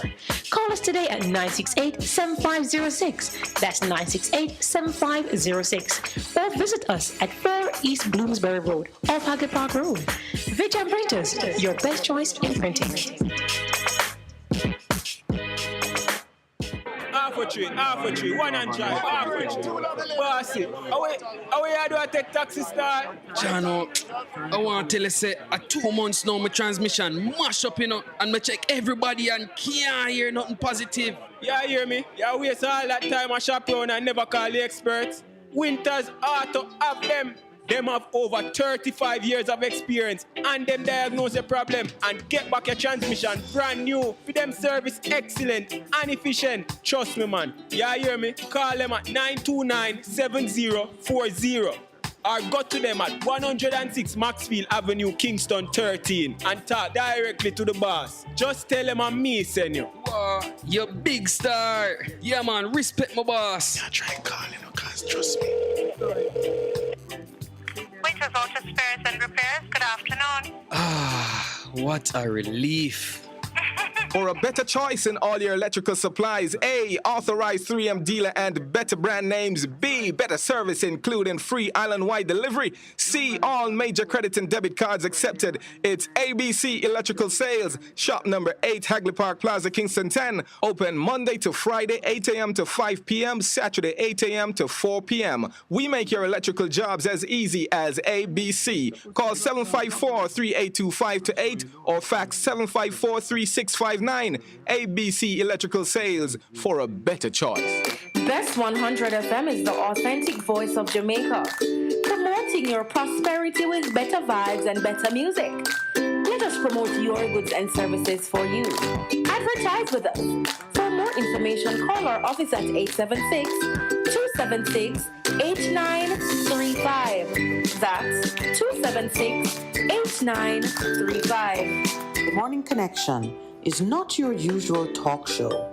We aim to stimulate discussion and chart new paths to self-empowerment. So please join us, Minette and Percy, on The Morning Connection, Mondays to Thursdays, 6 a.m. to 10 a.m. on Best 100 FM. It's good, it's better, but nothing beats. Welcome back, Neville. Yeah, I'm going to ask you a question this minute. Yes. Come this weekend, you're going to see people in Waterhouse putting on Andrew Wellness, Ganzi, and them Ghana conference. Mm-hmm. Or is it these same people who have them children going to university, have them small business, or you don't see them putting on their Ganzi and their children Ganzi and parading their children, advertising what qualification them have and what business skills them have. The only time you see them wearing them children or them relatives Ganzi is when them dead. What is it in the magic of Andrew Wellness that caused that? One can get people to promote him as a multi-millionaire to stay in prime minister, while the same people promote them picnic and them relative when them dead. Yeah, but you see, it is all tied up in the consciousness we have that our opportunities, our best economic opportunities will come through associating with political leadership. Hunger is loyal to food. Yes. Them do, you know? Yeah, so they set themselves up as source, and then we buy into it. And I take your point, Neville. I took the break to reflect on what you were saying. Let me leave the people them with this. Yes. Hey, as we're talking on this show, you know what is happening in NATO? Hello? Yeah, go ahead. We're listening. NATO is keeping an emergency meeting now to sign Article 5 to act against Russia. Because a Russian missile went over into Poland yesterday and killed 2 farmers in the farm. And Poland is a NATO ally. Yes. So right now they're planning to attack Russia as we speak in Jamaica right now. Mm-hmm. These people, war and crime is the same thing, you know. War and crime is the same thing. But they don't call it crime because it's so their capitalism. While in Jamaica, you know what is the biggest crime in Jamaica? Let me tell you the 2 biggest crime in Jamaica. Number 1 is tax evasion. And number 2 is electricity theft. I bet you don't see Andrew Wellness sending no police and soldier in Tivoli Garden or Waterhouse to pack down no people illegal life. Because no, they're not going to vote for him. But he won't talk about gunman alone and not talk about electrical thief and tax evasion so that the whole people can get more NIS pension. He not talk about that because that will affect him bottom line. You don't see these people are jail and thief, man. So you were turning your attention to how you mobilize the mass of people to whether they are standing in one line or you are independently exercising your rights to get out of the system. We have a flock over here. We have a flock at SFM. We share knowledge every day and ideas. We can put that flock together around a dinner table and call it customer appreciation day, call it what you want. I meet with all a man like Al Fortis and say, Fortis, nice meeting you, shake hand in the flesh and we meet one another. What skill set you have? And him tell me, and I say, what skill set me have? And we say, oh, we can transform that in the community through voluntary work because we don't have the money, you know. Them control the money, but we have skill and time. So, you know, what makes the difference, Neville, to the suggestion you're making? We, for example, we've put together a program. We're ready to go on the streets with it. But if we have to fund it ourselves, it is a different... Let me tell you, so we can fund it. You just need 1,000 away. 1,000 times 3,000 give you 3 million. 3 million can go a big step. When you go into the community like Payne Avenue and you take a Payne land and you talk to the Payne land people, you're frightened to see how much robbing advertisement you start get. How much of these small business advertisement SFM start get, and we build the radio station from that. We have So you spearhead that effort for us then? Mm-hmm. You spearhead that effort for us then? Take charge of it, man. You're the numbers, man. Hold on there. My producer, Mr. Lauren. Mm-hmm. I went to a school named Jamaica College, you see? Yes. And you know what is the motto up there? Mm-mm. Favorite opposite campus. They say work is burning in the field. My work is always burning in the field, you know. So then I will make any sacrifice that you call upon never to make to help these listeners over here to take them children out of this quagmire. Because what they do, Hey, you know that the economy is just like a food chain, like how we kill a fowl and eat it.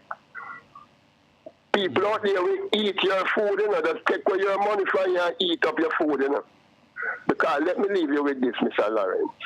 Who is who was the head of the Growth Council in Jamaica?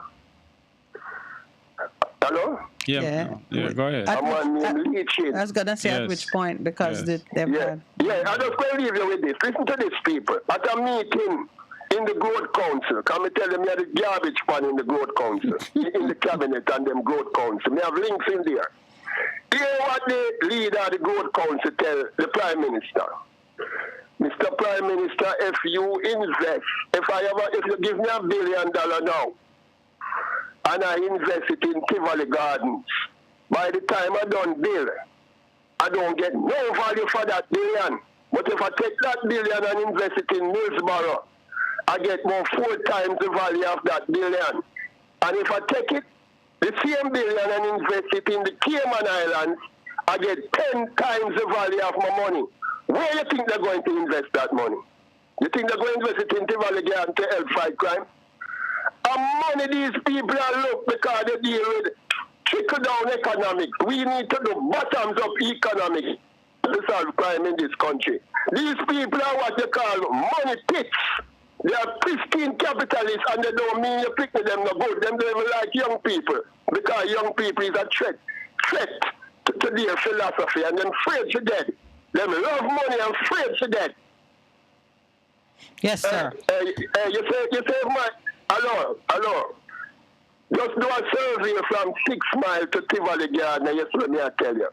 Edward Siaga was in Tivoli Garden, him dead and gone, and Tivoli worse than now when he was alive. And his wife getting him pension till she dead. Usha Simpson was involved in South St. Andrew. Her pension is her pay, and that is what is helping her through severe sickness. And South St. Andrew is worse for Usha Simpson to take over. Arnett Gardens, when me grew up in a family, 11-year-old till me 58 now, I pay a gunshot of fire in Arnett Garden every night. My mother can't even sleep. And what kind of country this? Politician can't nobody in Jamaica. All right, my brother. Sir. All right. Yeah, never. Fix up on the station and take it to the road. Make teach them how to deal with it. All right, my sir. brother. Yeah, man. Thank you. All hands on deck is what we say. You're All right, welcome. cool. Yes. Good morning and welcome to the Morning Connection. Good morning. Good morning. Yes, sir. Second swing. No, stroke. Deborah. Yes. I think you have his number. Yes. I think you have mine. Yes. I'd like to start a link with him because he has so many ideas, but they need implementation or make a start anyway. Yes, and there are some things that... And one word we're not using when we're talking about who we want to link with. Mm-hmm. There's a word named magic. Yes. Sorry, not magic. Network. Network, okay. I know network. So we should be networking at whatever level we are, regarding whatever skills we have, whatever ideas we have, and whatever is striving to achieve. We can help each other, but we have to, be in a network. That is how big business are. You see people succeed in business. They have a network, and they operate a network. That's true. Yes, that is true. And we've got to, those strategies are known and they're available to us too. We just got to work it. Never not listed on the group list. I will put you two together. Yeah, but he's not listed on the group list. I was looking down just now, scrolling down and no, you mean on the WhatsApp group? Yeah, I don't think he is. TMC. Yes. Yes. All right. We'll look at it and we can address that. Yeah. Okay. Thank you very much. Good. Yes. All right, my brother. All the best. I need to commend you on what you said after prayers this morning. I didn't hear all of it. Oh, you caught some of it. Well, you can find it on YouTube. All right. I'll need to find some time to look there. Yeah. Thank you very much. Yes. All right. I can shoot it this evening. Yeah, man. I'll put you two, and I'll put you two together. All right. Fresh off the bread. Thank you. All right, as we do our wrap up, I want to share from a press release received from the UIC. I think we got it yesterday. Yes. And this is from the United Independence Congress, who just wants Jamaica to know that they stand with transport operators against bad governance, is how they have described the state of the country. They have associated the transport sector's resort to the withdrawal of service to let me see how they've assessed it. They've said it is the failings and gross mismanagement of our government through 78 years of adult suffrage and 60 years of political independence that have brought about the cries for ticket amnesty. I think they're taking a last straw that breaks the camel back approach to say that this call for amnesty has everything to do with the years of corruption and maladministration, which they say resulted in bad roads, runaway inflation and fuel prices, increase of the cost of living, and making miscreants out of people trying to survive, including taxi and bus drivers. They disassociate themselves from any of the reckless, law-breaking, dangerous behavior on the roads, and also as people sought to break the strike and respond to the strike breakers. They're not associating themselves with any of that, but they want Jamaica to know that they support this attempt by the transport authority, not transport authority, the transport industry, to air their grouses and attract the attention of the government. I'm just going to read a statement from it because it is somewhat long. We note the big stick approach that the Office of the Prime Minister has taken and would encourage the Prime Minister and Minister of Transport to dialogue with the operators instead of merely undertaking the internal processes needed to effectively implement and enforce the new regime. This is from the United Independence Congress. Stating for the benefit of the public that as a political party, Jamaica's third officially registered political party, they stand with the transport operators. It's well worth noting, Lowell, that there is a story in today's paper quoting one of the associations in the transport industry. They are reporting that they met with members of government or with the authorities and came to what sounded like an amicable agreement that there would be a payment plan submitted to government, the drivers would return to work or return to their position, and the government would take a look at what is being proposed and they move forward. All I have to say is that is a good result. That person sat down, had dialogue, came to a consensus, and the drivers have returned to work. Is a good result, and it's the kind of result that you hope you can get without the resort to any kind of extreme tactic. You see, there's a culture in this country for the government to find ways of shutting down people, not giving them a hearing. We have lived it. Yeah. And I mean, what does it take? Here are some people that have some concerns. Sit down and speak to them. It no matter. Hear what them say. You never can tell. And that's at least they were asking. That is the way of democracy and consultation, that you give the other side a fair hearing. You might not give them what they want or all that they want, but I guarantee that each side will come away with an enlightened position. Mr. Newman of the Transport Operators Development Sustainable Services, I guess that's an association, he says we had a very good discussion. We put our concerns on the table, and we heard from the government officials, and we were asked to put a proposal together in terms of a payment plan to pay our outstanding tickets and present it to the ministry tomorrow to be taken to cabinet on Monday, and we have agreed. You see? And that all of what the people endure, if they had only done that from the start. In good faith. You had to show, that's it, too often it resorts to that you have to show strength. before you people can be sensible. There are days when I say too many men in the room. Well, not me. I said too much testosterone in the room because women can display an excess of testosterone too. Yeah. So, but that is the desirable result. We want to know that when there's an issue, people can sit down and come to a resolution of which one side can at least say, we put our concerns on the table and we came to some kind of consensus. We don't know what the government feels about it. Wilmington wasn't alone in his behavior. It seemed to be a part of the culture, and they need to change it. I tell you something, as you are saying that, a listener is writing on the chat that this is government badness, Wilmington style. Yeah, man, same thing. Yeah, same thing. You have to flex before you behave sensibly. Well, let us see what our Prime Minister, who is now saying that, he has learned a lot over the years, and he's taking steps to change. Let us see what he does about this. All right, this is that time when we say our goodbyes. Tomorrow we're going to be at the Ligony Club. It will be free-flowing Thursday. We expect to be spending some time with the administrators, managers of the SOS Children's Village.